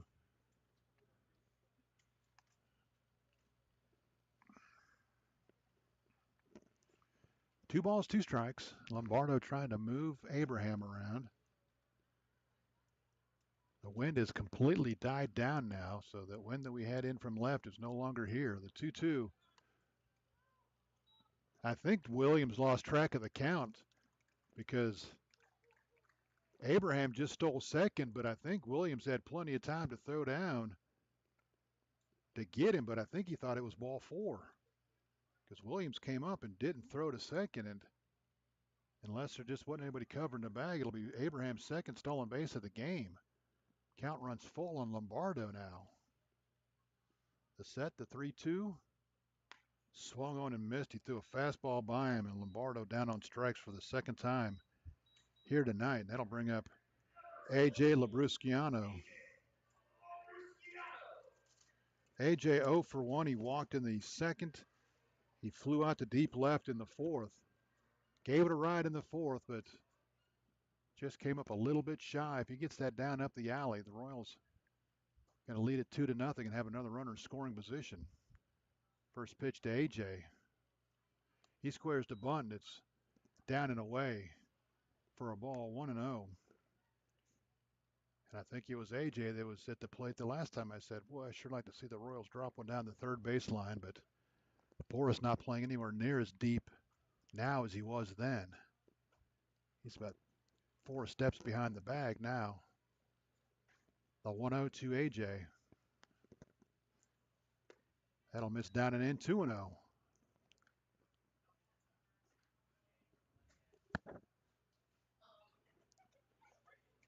Chance for A.J. to sit on a pitch here, something he can drive. Insurance run waiting at second base. The 2-0.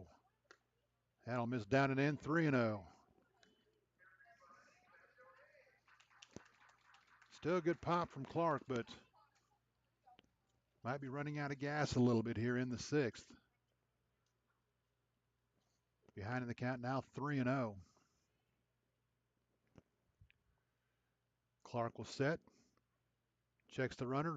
They got the runner picked off at second. Now Abraham was guessing, and he was going to try to steal third, and now he's going to be thrown out trying to go to third. I don't know what the Royals had on there, but with the 3-0 pitch, Abraham on the first move took about 2 steps toward third, and he was hung out to dry as Clark inside moved and picked him off. So that'll be the second out, and that'll get Clark out of a jam here. 3-0 the count now to Labrusciano. And that fastball's in there for a strike, 3-1.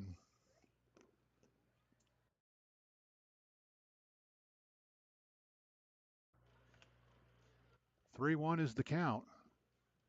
So the Royals had a runner at second with 1 out. Or actually, the Royals had a runner at second with no outs. Now nobody on 2 outs.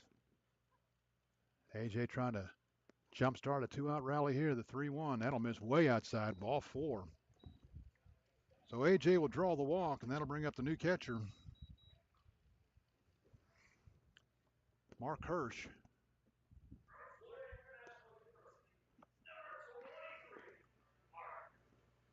Hirsch from Florida International. We may have a pitching change before we get to Mark Hirsch.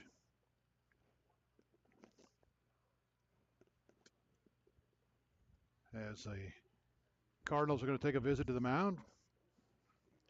And again, the Royals would have a much better inning going on here had the base running gap not been made at second. And I think if you're scoring it, that goes 1 to 4 to 5. It'll go down as a caught stealing for Abraham, and they're going to leave Clark in the game. So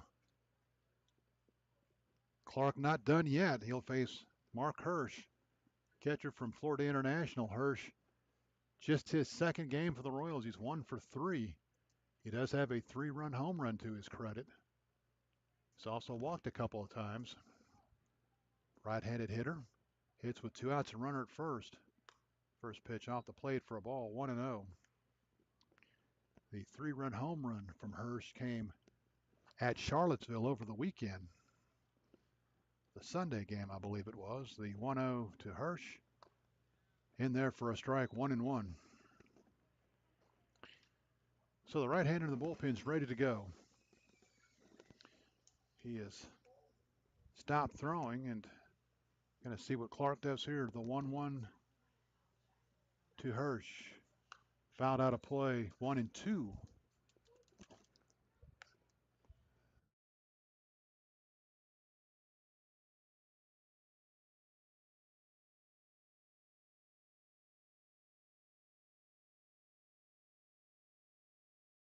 A ball and 2 strikes. 2 outs here in the bottom of the 6th. The 1-2 to Hirsch. Fouled out of play. We'll do it again, 1-2. Hirsch battling to stay alive, trying to save that bat for Troy Davis, who waits on deck. Davis has one of the 5 Royals hits.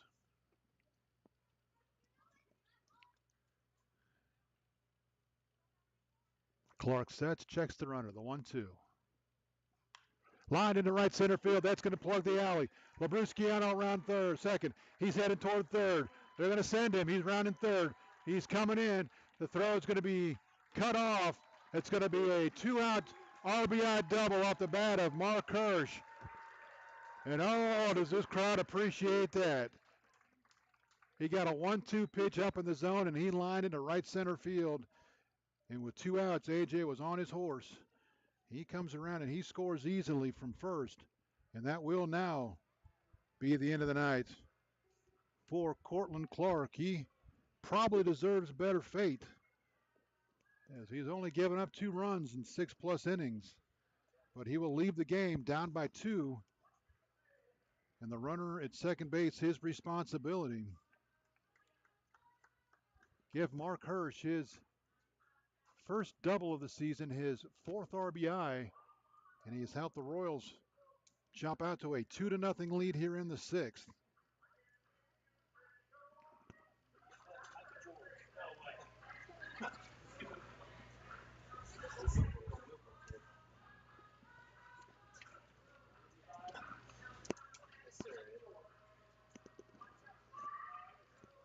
New pitcher for the Front Royal Cardinals. A familiar name for Winchester natives, Micah George from Cedarville University. He makes his home right here in Winchester on in relief.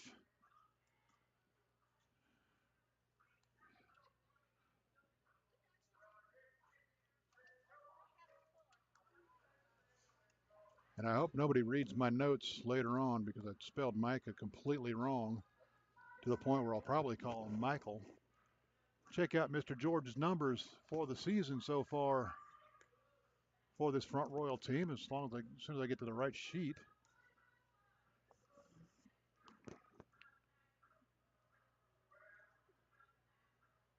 Looks like Mr. George, there he is, Micah George making his third appearance for the Cardinals, all in relief. He's worked 3 2/3 innings. He's allowed 1 hit, 5 runs. They're all earned. He's walked 4, struck out 2. No record, earned run average of 12.27 for the new Cardinals pitcher, Micah George.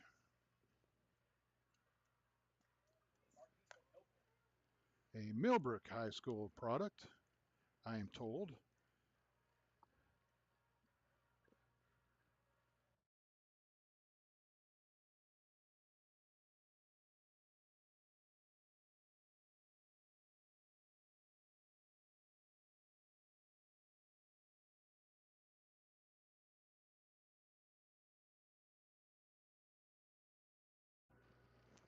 Troy Davis will hit off the new pitcher, Micah George from Millbrook High School.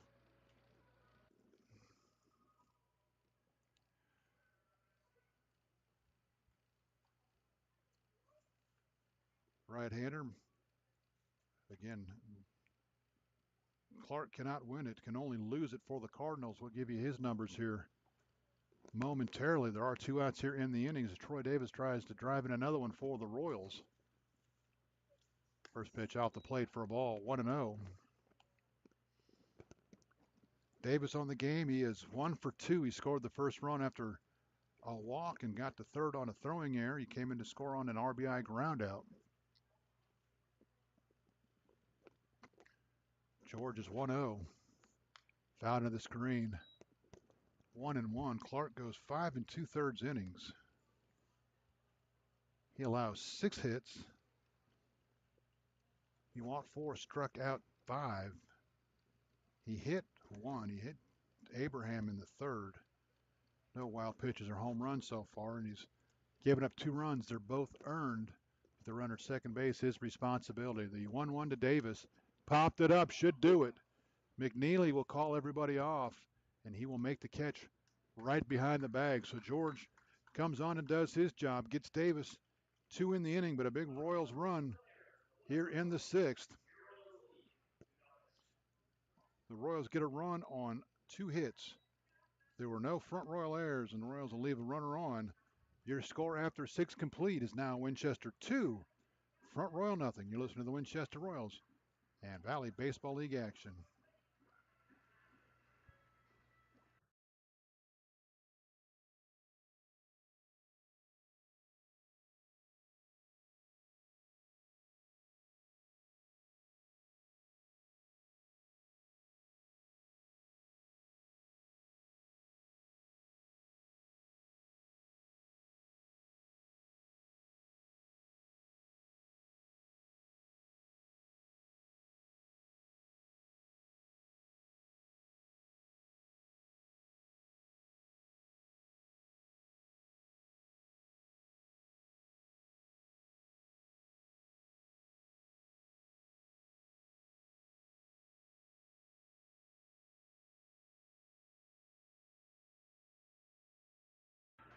Welcome back to Bridgeforth Field. We go to the 7th. Royals lead it 2-0. Ian Kaiser back to the mound for the Royals. Trying to pick up his 2nd win of the season. He'll face 8-9-1 for the Cardinals here in the 7th. Biddle, Bland, and Butler.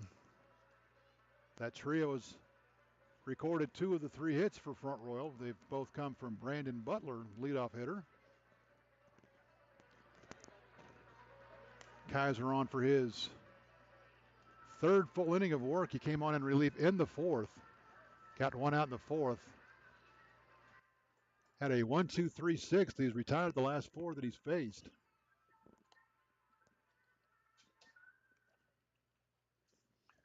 Biddle 0 for 1. He's grinded into a double play. He's also walked.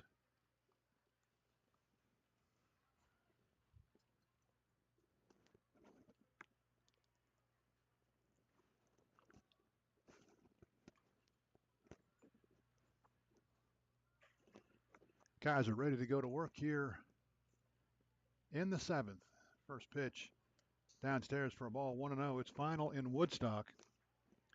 After the Royals beat up on the River Bandits last night, they returned the favor to Purcellville. They have beat Purcellville 12-2. That game called after 7 because of the run rule. Tap foul at the plate. 1-1 the count. Same thing in the first game between Strasburg and Newmarket. Strasburg knocked off the Rebels 14-2 in 7 innings. They lead game 2, 1-0. They're in the top of the 3rd.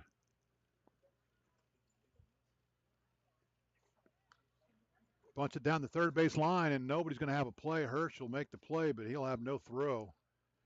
Biddle caught everybody napping, and I don't think it would have mattered if they would have been expecting it because he dropped it right down the line, and now the Royals have a complaint or a question. I'm not sure what they're questioning, but Jones at third and Kaiser on the mound. Both think I guess it should have been a foul ball. I don't know what they're claiming. The umpires are going to get together, and I guarantee you none of them saw it, so it's going to go as a base hit, but whatever the Royals are asking, they're going to call it a foul ball. They call it a foul ball or they call him out? Oh, they're giving it, okay. He was headed back to the dugout. I wasn't sure what he was doing. He's getting his shin protector and his batting gloves and his football helmet and his shoulder pads and all the other stuff he's going to put on. It'll be 1-1 will be the count. So I guess they're saying the ball hit him coming out of the box. And that's the Royals immediately questioned it. And the umpires got together and called it a foul ball. So one of the base umpires saw it because the home plate umpire did not. So Biddle back to the plate. 1-1 the count. Nobody out. Top of the 7th inning. The 1-2's the count, I guess, and that's going to be grounded down the third base line. Ben Jones coming on, bare hands, throw to first, long throw. He got him! Holy cow, Ben Jones! A high hopper to third. Jones barehanded it, threw it to first. One hopped it to Parker Fry, who put it in his back pocket for an out.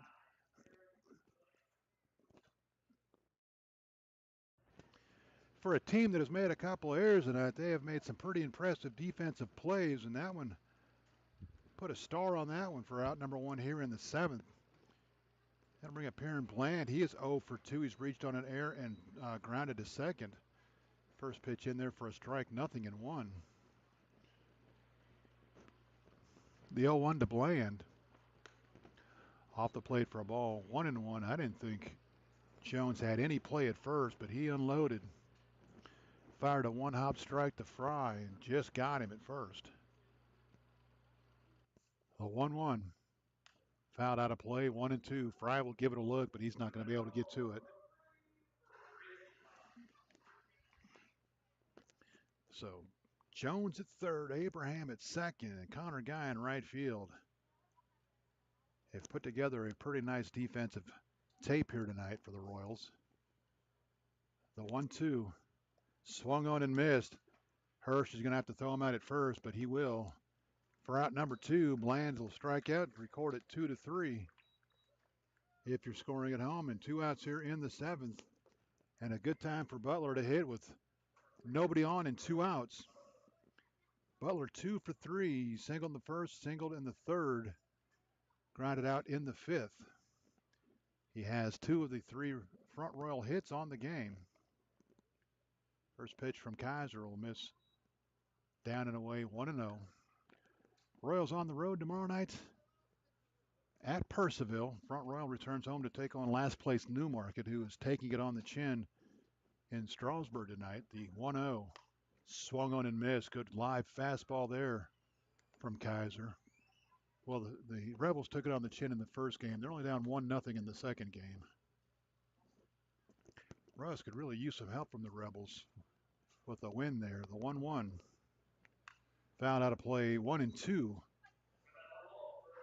So both the teams in front of the Royals tonight have already won, and Strasburg's got a chance to win another one. So even if the Royals win, they're not going to be able to keep pace with Strasburg. They'll drop a half a game further back. The 1-2.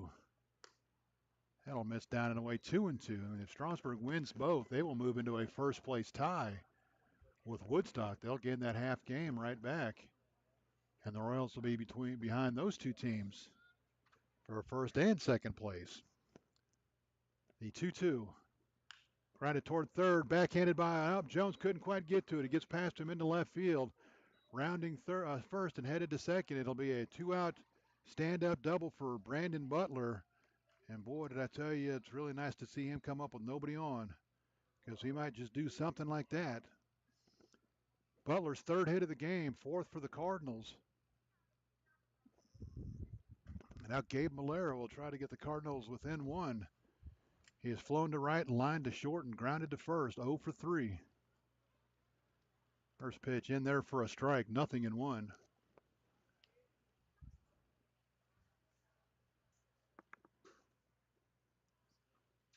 And now the Cardinals are going to question something, and I don't know what the question's going to be. There's only, unless they're saying that Kaiser's doing something on the mound that should be called a balk, because the last pitch was just a pass ball in the inside corner. Was no swing, no dispute as to whether he check swung or not.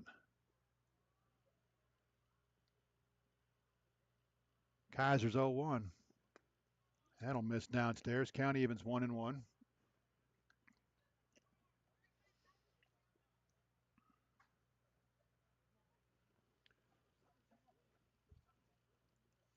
Ball and a strike, 2 outs. Top of the 7th, the 1-1.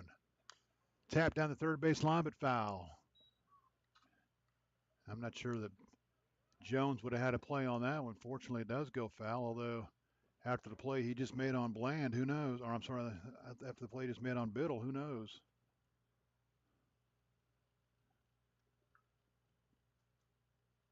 The 1-2 off the plate for ball, 2-2.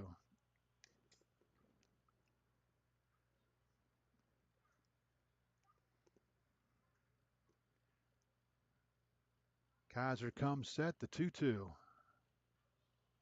Downstairs, he's run it full, 3-2 now. After getting ahead, Malera has come all the way back, and now I don't know what this visit's all about. The Royals are going to take time out and come out and talk to Kaiser. 3-2 with 2 outs. I'm certainly not going to make a pitching change here with the full count.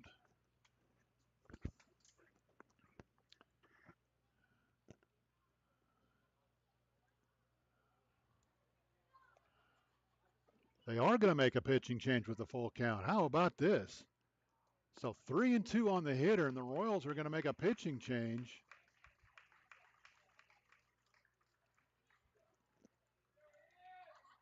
I'm sure there's a reason, but I couldn't tell you what it is.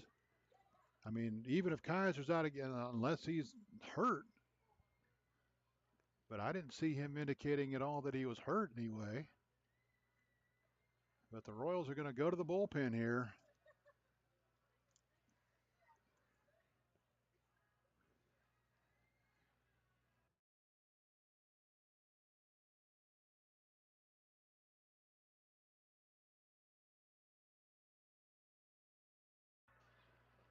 So the new pitcher for the Royals will be Dominic Vasallo, the right-hander from Long Island University.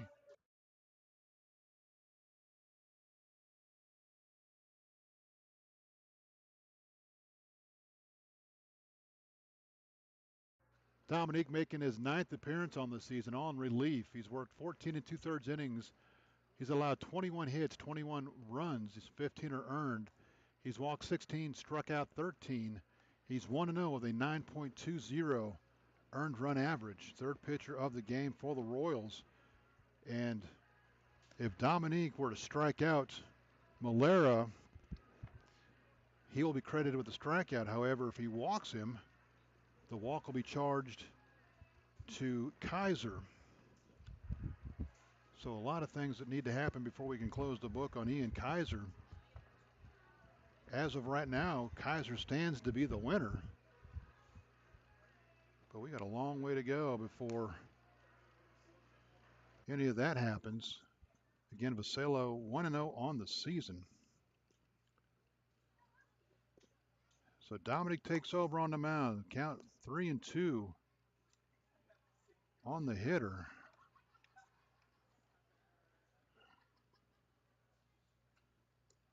Does Dominic finish up his warm-up tosses?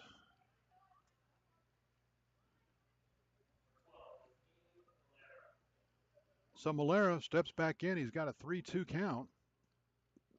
A really odd time for a pitching change, but 3 balls, 2 strikes, 2 outs. Vasello comes on. The 3-2. Tap foul down the third base line. We'll do it again, 3-2.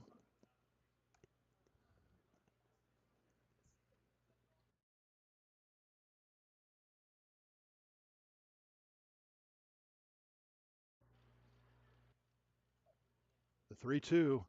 Line toward right field. Guy is on his horse. He is going to track it down and make the catch. So Vasello comes on, throws 2 pitches, and gets the Royals out of the inning. A 2-out double off the bat of Brandon Butler. Stranded at second for the Cardinals in the 7th. No runs on a hit. No errors. They'll leave 1 on. Your score after 6.5. Winchester 2, Front Royal nothing. You're listening to the Winchester Royals and Valley Baseball League action.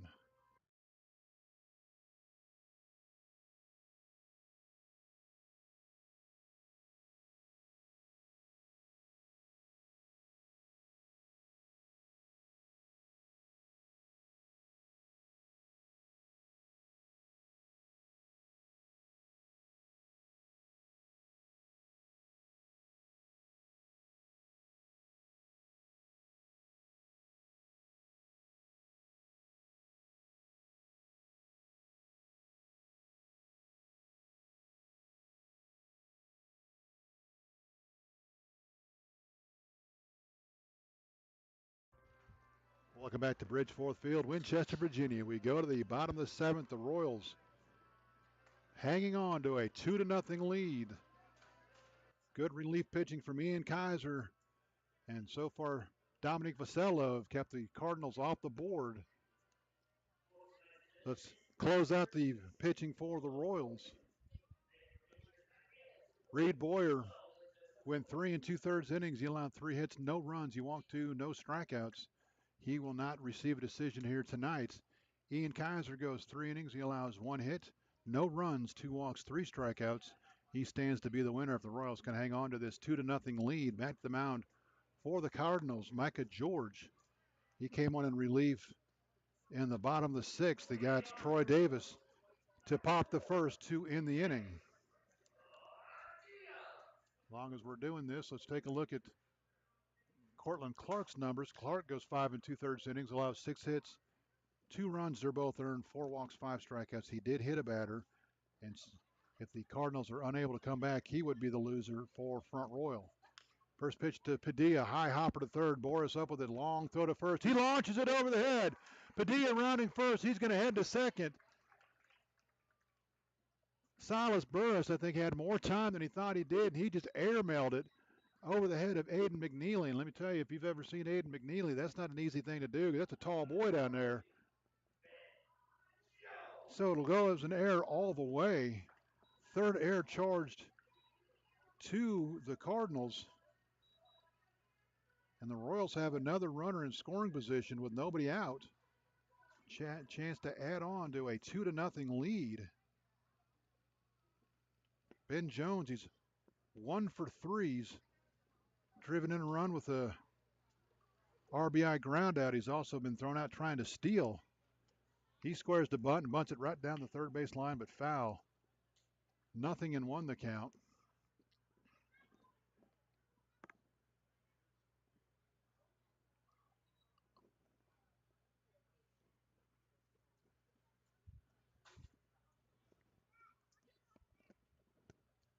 So no balls, one strike, nobody out. We are on the bottom of the seventh. Royals lead it 2-0. The Cardinals are going to come in looking for a bunt here.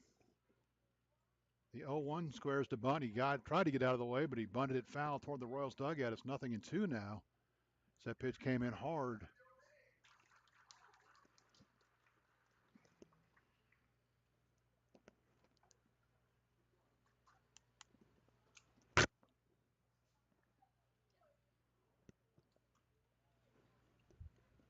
No balls, two strikes, nobody out. Padilla led off with a ground ball to third that resulted in a two-base error. He's at second now with nobody out. Jones trying to move him around. The 0-2. That'll miss down and in, 1-2.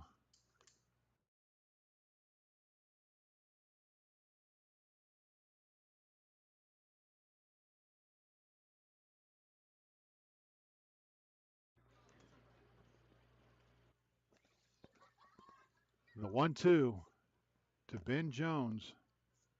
Fisted out of play. Count will hold 1-2.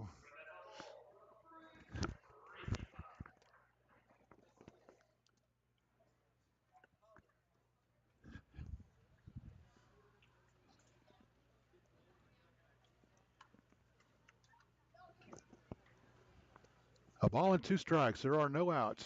Bottom of the seventh. The 1-2. Fisted out of play again. We'll do it again, 1-2.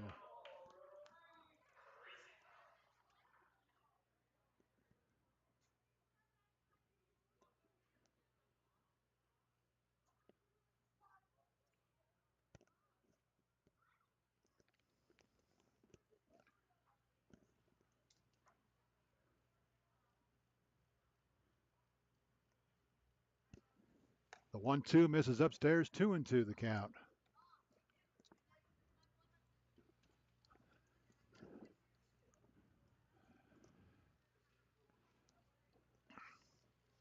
George sets. He'll check the runner at second, the 2-2.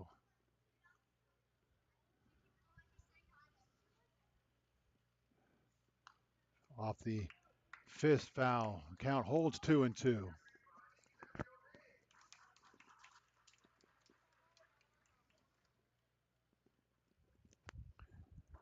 Two balls, two strikes.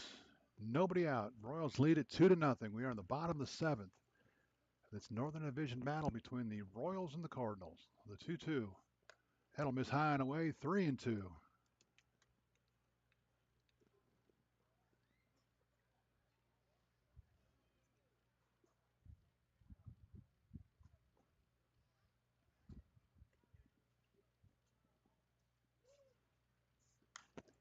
Fouled out of play. We'll do it again, 2-2.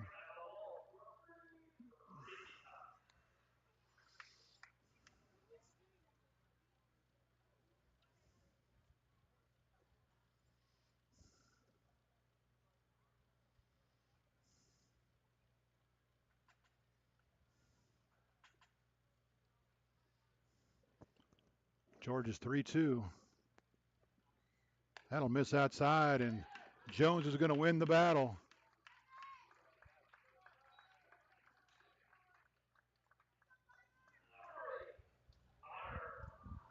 So after getting behind in the count, Jones works the walk, and the Royals have 2 on now with nobody out for Connor Guy.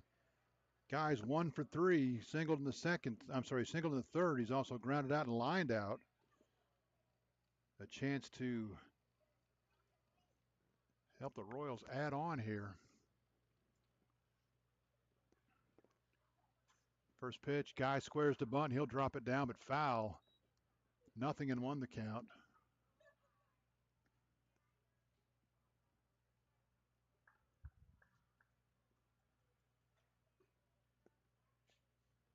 The Royals as a team on the season have just 4 sacrifice bunts. So it's not something that they have done a lot of or done very well. The 0-1 to Guy, he squares again, drops it down. This time it's a great bunt to third. He might beat it out. It's going to be a long throw to first. Throw gets away from the first baseman. Run's going to score. It was going to be bang, bang at first anyway.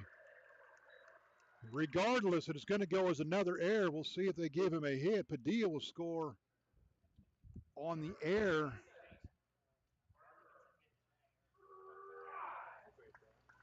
Jones will go all the way to third. Guy will be at first, and they are going to give him a hit. We'll see who they give the air to. I was going to say, yeah, the air should be on McNeely at first because he just missed it. So the Royals get a big run. Now Parker Fry steps up with nobody out and runners on the corners.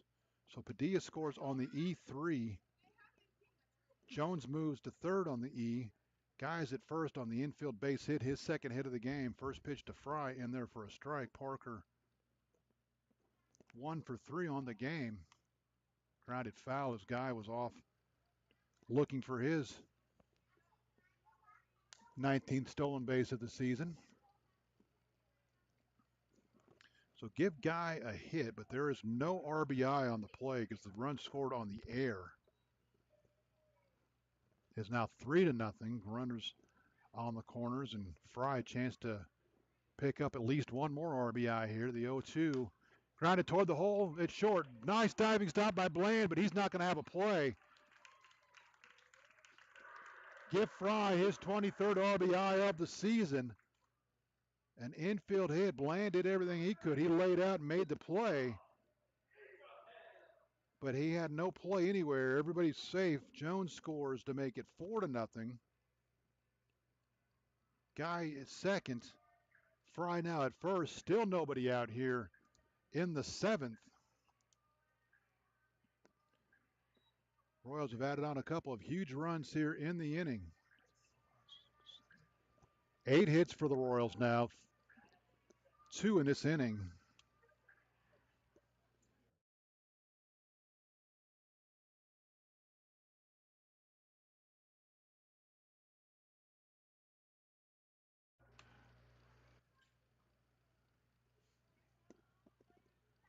So Todd Abraham will hit. Abraham perfect for the night. He is 1 for 1. He's been hit by a pitch. He's walked. He's stolen 2 bases.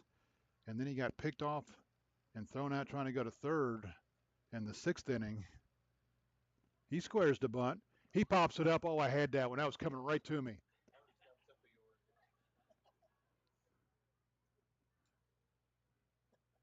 Probably would have hurt my hand and I had gone home.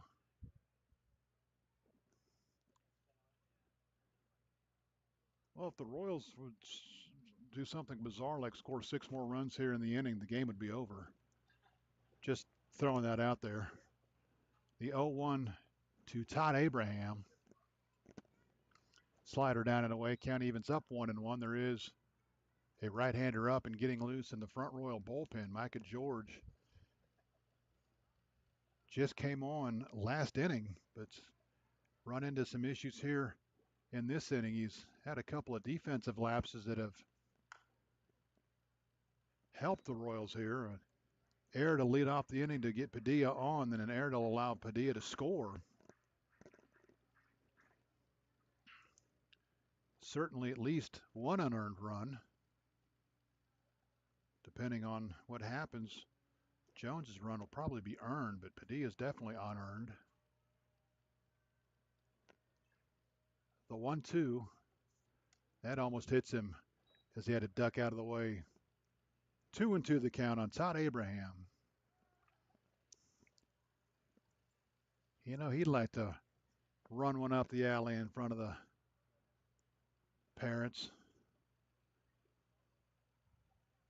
George sets the 2-2.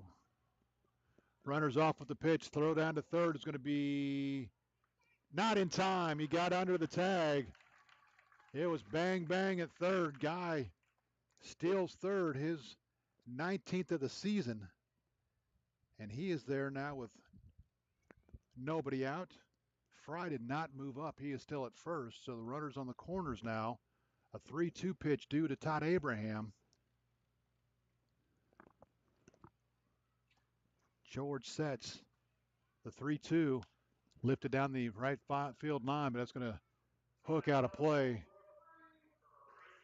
And it'll be a freezy pop for the youngsters down there as they go to wrestling for it. 3-2 the count. Nobody out. The Royals have already tagged on 2 runs here in the inning. They lead it now 4-0. George sets the 3-2. Drilled deep to left field, going back on his Butler. He's going to watch it. It's going to be a 3-run home run off the bat of Todd Abraham. Oh, is that going to make Daddy happy? Abraham got a fat 3-2 pitch, and he hammered it deep to left over the sign. And the Royals now lead it 7-0 for Todd Abraham. His second home run of the season. RBIs 16, 17, and 18.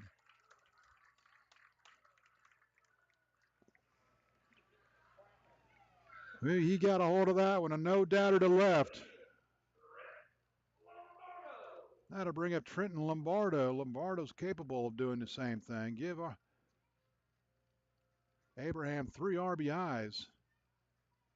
The Royals have blown this thing open a little bit here in the 7th. That's popped up. Should be easy for Malera as he'll drift out into shallow right field for the out. First out of the inning.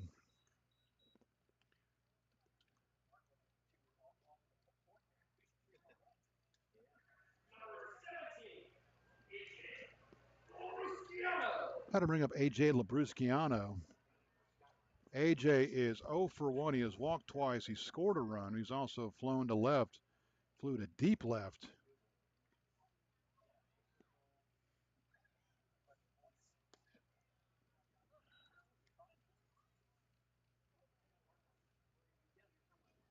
First pitch in there for a strike, 0-1. The 0-1 to A.J. That's down and away. Count evens 1-1. Todd Abraham with the big 3-run bomb. Dad's not down there taking pictures anymore either. You know he's probably not happy now. The 1-1 swung on and missed, 1-2. As soon as Dad goes back to the stands without his camera, Todd hits one over the fence. Yeah, he's right over there with Mom now, I guess. The 1-2 swung on and missed, and Labrusciano down on strike. So after a rocky start to the inning, Micah George has settled down and retired the next 2 hitters. That'll bring up Mark Hirsch. Hirsch, an RBI double, his only time up so far tonight. He's 1 for 1 with a run driven in.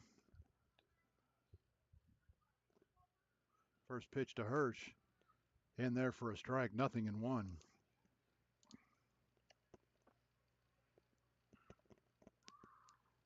So the Royals get their bullpen some leeway here. The 0-1 will get in there for a strike, 0-2. A little bit of a cushion going to the 8th and 9th inning. George sets the 0-2. Down and away, 1-2.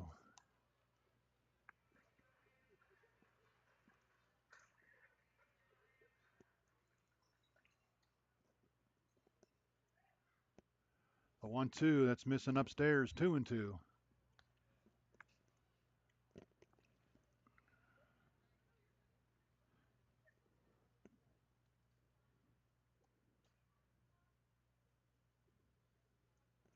Two balls, 2 strikes.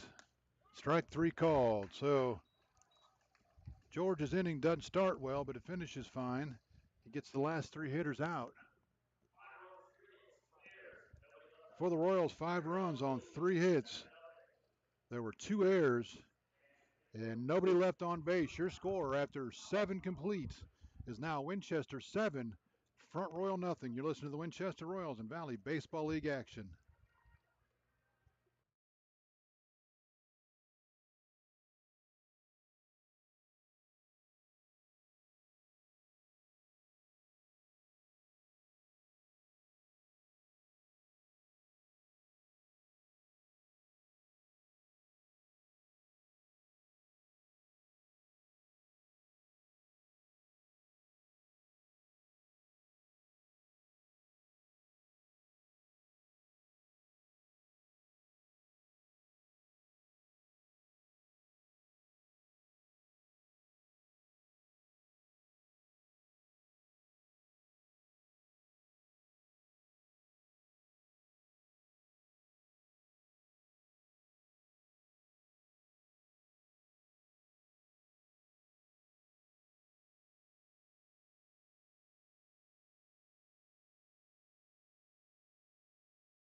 Welcome back to Bridgeforth Field, Winchester, Virginia, home of the Winchester Royals and Valley Baseball League action.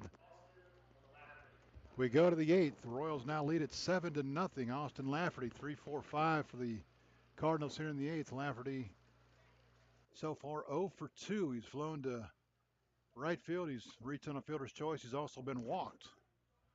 Royals have out hit the Cardinals now 9-4 and 4 big errors for Front Royal, including 2 in that last inning. I got to believe, though, that the only run that'll be unearned is Padilla's. Everybody else would have eventually scored, especially when Abraham hit the home run, the 1-0. In there for a strike, 1-1. Dominic Vasello back to the mound for the Royals. On for his first full inning of work. He came on with a runner at second and 2 outs. Last inning, the 1-1.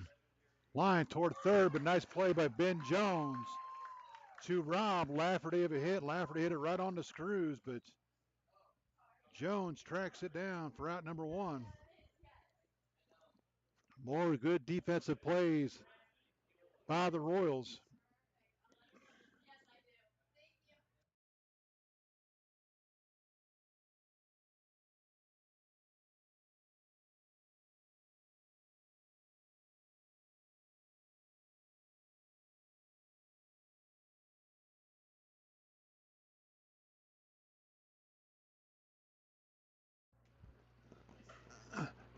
A 1-0 from Vasello. Way outside, 2-0.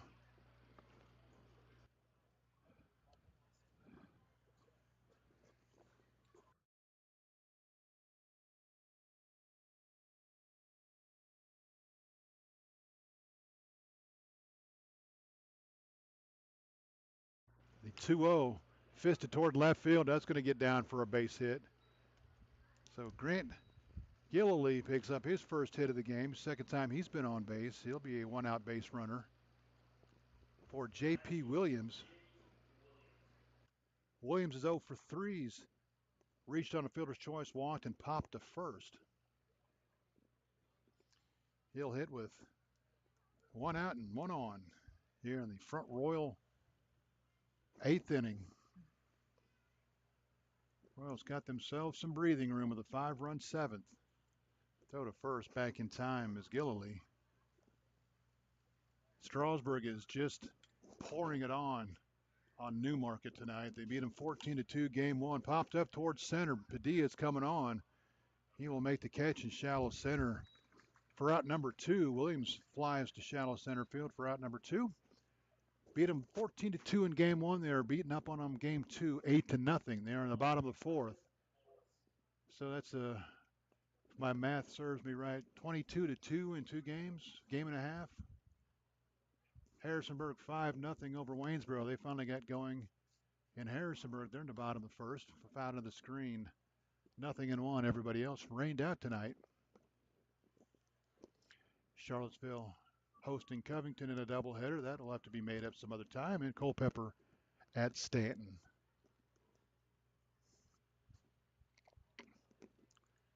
The 0-1. Slider down and away. Count evens up 1-1 to Silas Boris. Boris 0 for 3.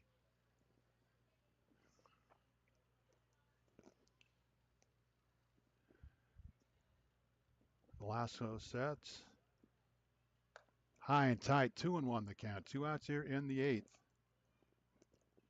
I'm sure the Royals would like to see Dominic close this one out because, well, there is an off day on Sunday. So even with one more game, everybody gets a day rest on Sunday before you tee it up for the final stretch. The 2-1 down and away, 3-1, but I think they'd like to see Vasello close this out and slam the door for nothing else. Just a confidence boost. The 3-1. Fisted toward left field. Davis will go back. He's still going back. Now he'll make the catch about a step and a half shy of left field. That ball certainly carried a whole lot further than I thought it was going to. So maybe he didn't fist it, but he'll fly out to left. 2 in the inning for the Cardinals. No runs a hit, no errors. 1 left, your score after 7.5. Winchester 7, Front Royal 0. You're listening to the Winchester Royals and Valley Baseball League action.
Welcome back to Bridgeforth Field, Winchester, Virginia. Marks on the call. Tonight's game between the Royals and the Front Royal Cardinals. The Royals lead this one 7-0. We go to the bottom of the 8th.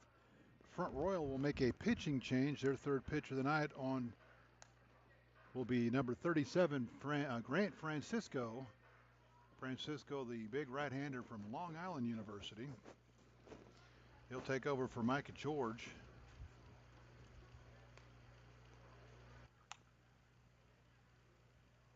George will not figure in the decision here tonight.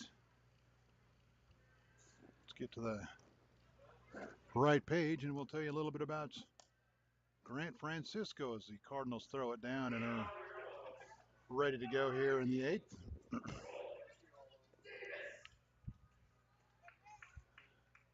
Grant Francisco making his 8th appearance for the Cardinals, all in relief. He has worked 6 innings, allowed 12 hits, 15 runs. 8 are earned. He's walked 8, struck out 7. He's 0-1 with a 12.0 earned run average. He'll face 9-1-2 for the Royals here in the 8th. Davis, Padilla, and Jones. First pitch to Davis, long on, foul tip into the catcher's glove, 0-1. Davis 1 for 2. He's walked and scored. He's also singled and was stranded at third. He's been on first twice when errant pickoff throws allowed him to get all the way to third. The 0-1 to Troy. Catches the outside corner, 0-2. Micah George goes an inning and a third, allows 3 hits, 5 runs, 4 are earned, 1 walk, 2 strikeouts. He did give up the home run to to Todd Abraham, rather. Davis at the plate now, the 0-2. Swung on and missed. Davis down on strikes. First out here in the inning. First strikeout for Grant Francisco. Back to the top of the order for the Royals, Jamie Padilla. Padilla got the Royals' 5-run rally going when he reached on an error and scored on another error. He is 0 for 4, but has scored a run. He hits here with 1 out in the 8th. Slider misses outside and goes all the way to the backstop. 1-0 rather.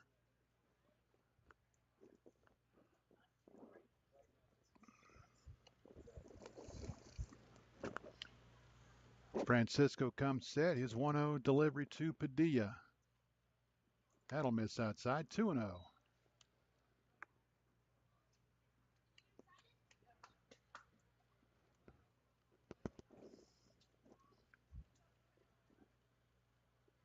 Francisco sets his 2-0.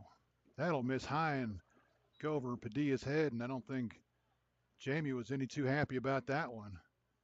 Flying over his head.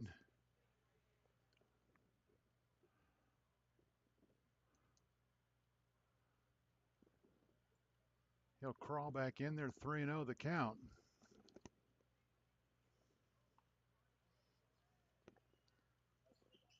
The 3-0. Downstairs, ball 4, so Padilla will walk on 4 straight. After he struck out Davis, can't find the zone against Padilla. Padilla heads down to first, up 7-0. Padilla's still not happy about that 3-0 pitch. So don't be shocked if Padilla takes off and tries to get in a scoring position here. Padilla 11 for 13 in stolen base attempts on the season.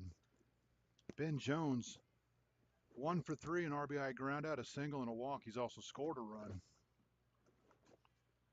First pitch to Jones. Padilla off and going. The throw down to second is not going to be anywhere near in time. Throw was on the third base side of the bag, but I don't think it was going to make any difference as Padilla pretty much on a mission there. He knew after that pitch he was taken off for second there. His 14th stolen base of the season. He's in scoring position now for Jones with 1 out. The 0-1. That'll miss down and in, 1-1. And now Williams is going to go out and have a chat with his pitcher, make sure they're on the same page with the signs with the runner at second base. He might have got crossed up there and wanted to make sure Francisco had the right indicator.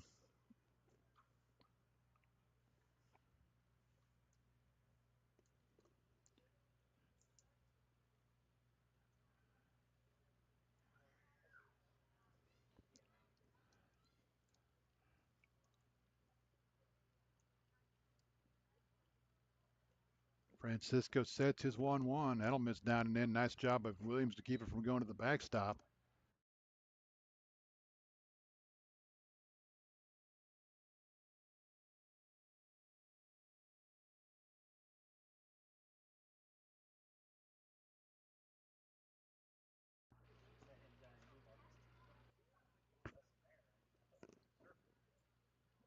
Francisco's 2-1. That'll miss down and away. That's going to go all the way to the backstop. It kicks back to Williams, but Padilla's going to easily cruise into third. So a walk, a stolen base, and a wild pitch, and Padilla's at third with one out.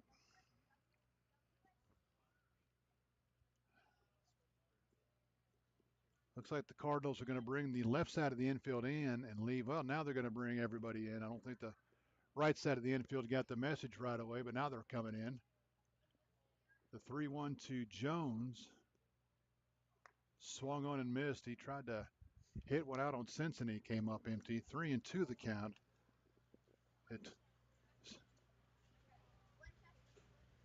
certainly worth mentioning if the Royals were to score 3 times here, this one would be over. The 3-2 to Jones. Fisted toward left center field. That's going to dump in for a base hit with the infield in. No shot for Bland to get back to make the catch and shallow left field. And Butler couldn't get to it, so Jones will have his second hit of the game, second RBI. And now a long one ends it.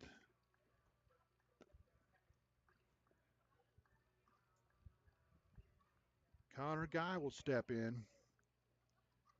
Second inning in a row that Padilla has scored a run. Guy on the game 2 for 4. He singled and stole a base and scored in the 7th. He was stranded at third in the 3rd. First pitch to Guy. Tap towards second base. Malera on, and he'll throw out Guy at first. No chance for the runner at second.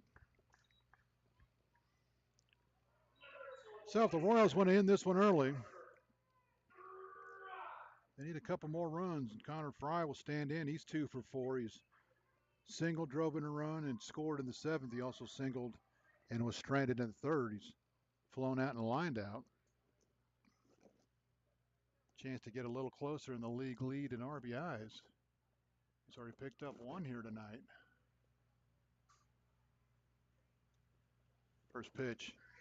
Slider in there for a strike, 0-1.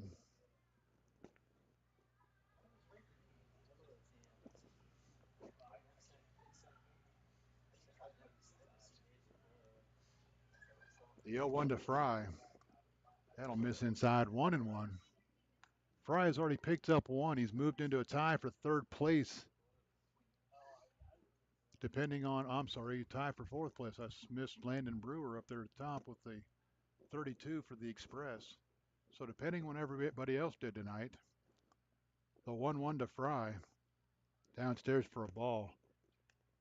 Strasburg has scored a ton of runs against Newmarket, so you got to believe that Beaver has driven in at least a couple. But Fry's 23rd RBI earlier moves him up a notch on the ladder. The 2-1 to Fry, chance to get another one here. That'll miss down and in. 3-1.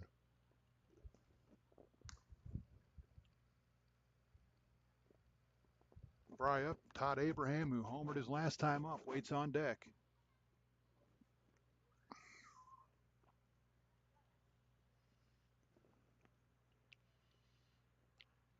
Francisco sets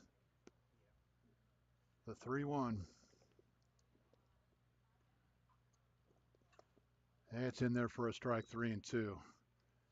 3 balls, 2 strikes, 2 outs. We are in the bottom of the 8th. The Royals have scored once here to increase the lead to 8-0.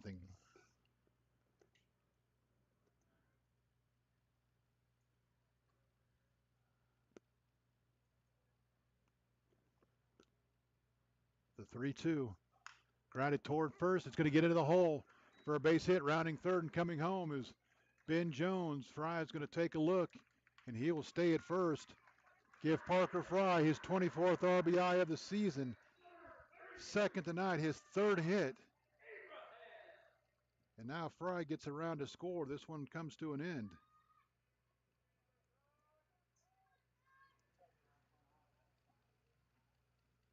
Abraham is perfect tonight. He is 2 for 2. Singled, stole a base, homered, and drove in 3. He's also scored a run, been hit by a pitch, and walked. He has stolen 2 bases tonight. First pitch to Abraham. Downstairs for a ball, 1-0.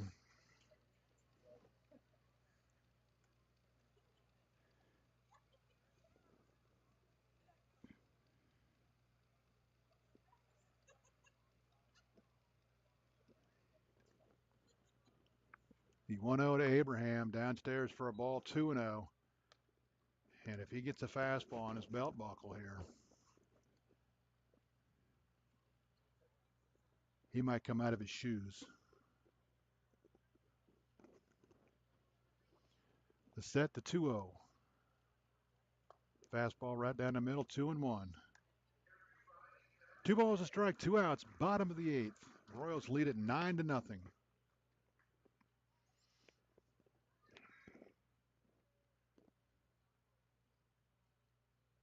Francisco sets the 2-1. That'll miss outside, 3-1. And now Francisco a pitch away from putting the game-ending run in scoring position. For a gentleman on deck who you know would love to get himself a hit here. Still a pretty sizable crowd on hand for a Friday night game here. The 3-1 swung on and missed. 3-2. Fry will get the head start from first now. 3 balls, 2 strikes, 2 outs. McNeely will hold him at first on the 3-2 pitch. Francisco comes set, the 3-2. Strike 3 called. Abraham thought it was up, but he is out on strikes. 2 in the inning. For the Royals, 2 runs on 2 hits. There were no front Royal errors, and there was 1 runner left on base. We go to the 9th. Your score after 8. Winchester 9, Front Royal nothing. You're listening to the Winchester Royals and Valley Baseball League action.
Welcome back to Bridgeforth Field. We go to the 9th. Royals lead at 9-0 on to try to close it out.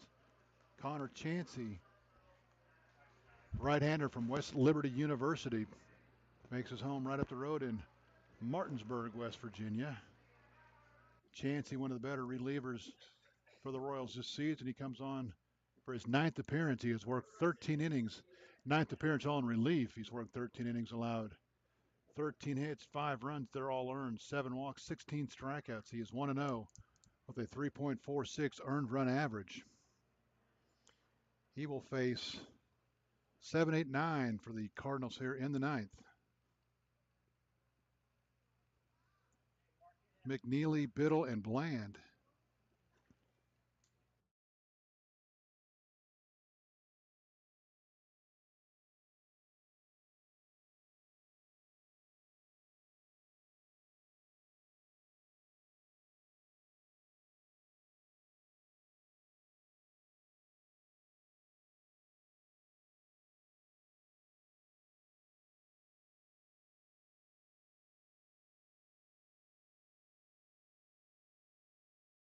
Chansey's 1-0, ripped down the left field line. It's going to be a fair ball into the corner, rounding first and heading to second will be McNeely with a stand-up double. Sixth hit of the night for the Cardinals. Second for McNeely. And he is at second now with nobody out. Tristan Biddle, he is 0 for 2. He's walked. He's also grounded into a double play and grounded to third. A rude welcome to Chansey from Aiden McNeely. First pitch off the plate for a ball, 1-0.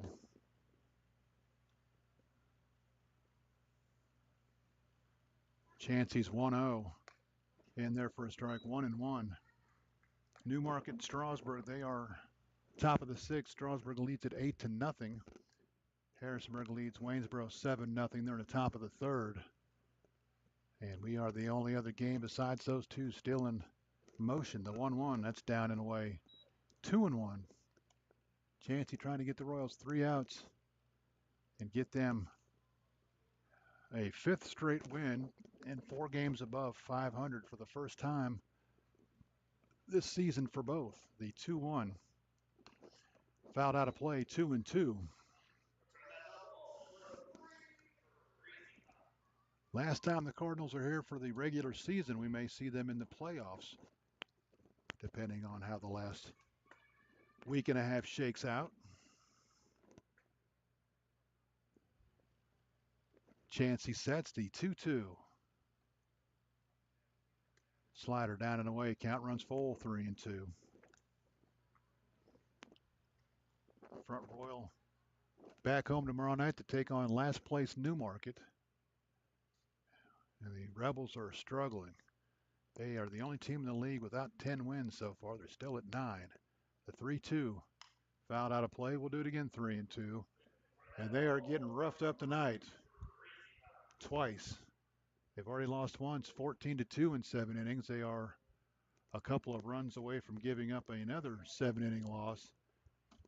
They lost a tough one last night after leading in the 8th. Gave up a run in the 8th and then 5 in the 10th and lost 10-6. Lifted towards center field. Padilla on his horse. Guy's going to track it down, and Guy will make the catch in right center field. Biddle got a good piece of it, but it held up long enough for Guy to track it down. That'll bring Perrin Bland.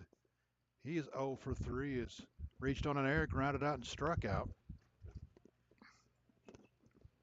Chansey trying to get the Royals pitching staff another shutout here. A 1-0 downstairs for a ball. When I used to pitch, we pitched a shutout. Pitchers got batting practice the next day. I don't know if that's still a thing, but boy, it sure was a big deal back in the day. Chansey sets the 1-0. Grounded towards short. AJ backhanded, long throw to first. Nice play, AJ Labrusciano for out number 2. And again, the Royals have made a couple errors here tonight, but their defense, for the most part, has been stellar. And AJ, a backhanded play in the hole, long throw to retire Bland, and the Cardinals down to their last at-bat here, and why not? Might as well be Brandon Butler, who's accounted for 3 of their 6 hits. He's 3 for 4. 2-out double in the 7th. He stands in now with a runner at second and 2 outs. Slider in there for a strike, 0-1.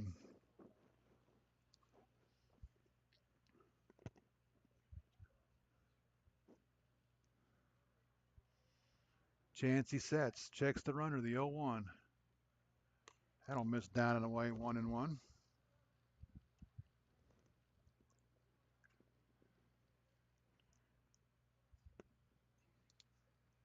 Chansey trying to close it up for Ian Kaiser. A 1-1. Misses downstairs, 2-1.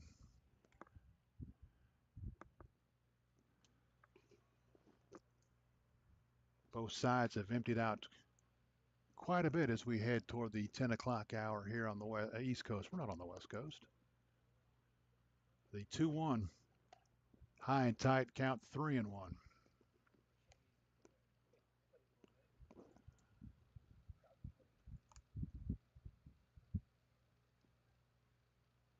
Two teams have combined for 6 errors tonight. 4 by the Cardinals, 2 by the Royals. The 3-1. Catches the outside corner, 3-2. I don't think Butler thought too much of that call.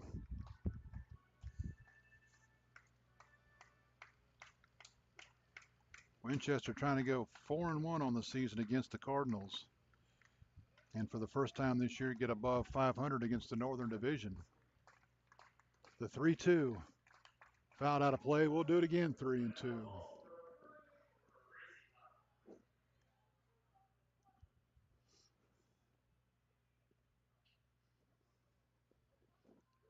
Three balls, 2 strikes, 2 outs. Top of the ninth. The Royals trying to close it out. Chansey sets. Checks the runner at second, the 3-2. Line into center field. It's going to be a base hit. Padilla's going to come on, and he's going to get off a great throw to keep the runner at third, down by a 9. You certainly don't want to get somebody thrown out at the plate to end the game, so the Cardinals will hold him up. Butler's going to finish the game with 4 hits. And that'll leave it up to Gabe Malera, who is 0 for 4. He has flown to right twice, lined to short, and grounded to first. Cardinals still with life here in the ninth. First pitch, popped it up. Center field should be easy for Padilla. He will range over and make the catch. And the Royals will win this one 9-0.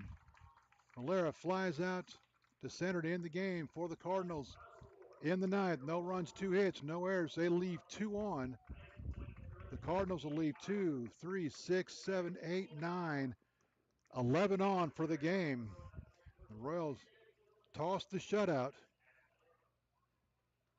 For the Royals, 9 runs, 11 hits, 2 errors. Front Royal, no runs, 7 hits, 4 errors. The Royals improved to 18-14, the season best, 4 games over 500. The Cardinals will drop to 12-20. They have now lost 17 of their last 19 games and find themselves just a couple of games ahead of Newmarket for last place in the division. Winning pitcher Ian Kaiser in relief. He moves to 2-1. He goes 3 innings, allows a hit, no runs, 2 walks, 3 strikeouts. The losing pitcher will be the starter, Cortland Clark. He drops to 0-1. 5 2/3 innings. He gives up 6 hits, 2 runs. They're both earned, 4 walks, 5 strikeouts. Again, the Front Royal Cardinals led by Brandon Butler, who goes 4 for 5, 4 hits, 1 for extra bases. The other, Aiden McNally, had 2 hits, and the other hit goes to Grant Gillily as the Cardinals just 7 hits on the game. For the Royals, 4 guys with 2 or more hits. Ben Jones, 2 hits, 2 runs, 2 RBIs. Connor Guy, 2 hits, 2 runs scored. Parker Fry, 3 hits, scores a run, drives in 2. And Todd Abraham, 2 hits, 1 run. He had the big 3-run home run and the big 5-run 7th inning for the Royals. The Royals score 1 in the 3rd, add on 1 in the 6th, a big 5-run 7th inning, tack on 2 in the 7th to win it by the final score of 9-0. Again, the Royals on the road tomorrow at Purcellville. They'll be back here Monday night for a makeup game with the Strasburg Express. The Front Royal Cardinals return home tomorrow night to take on Newmarket. Our friends in Front Royal will have the call for you there. Mark Sawyer saying good night from the ballpark. We'll be back your way Monday night. If you have time and nothing to do Sunday, head down to the All-Star game. Betty Phillips, a longtime Winchester Royal board member, being inducted to the Hall of Fame before the All-Star game on Sunday at 7 o'clock in Harrisonburg. All the pregame activities will start around 3 o'clock. Again, the Royals right back here Monday night to take on second place Strasburg as they head down the stretch trying to crawl into a bye for the playoffs. Again, your final score from the ballpark, Winchester 9, Front Royal nothing. Mark Sawyer saying good night. And before you go to bed tonight, call your parents, tell them you love them, and we will talk to you Monday night.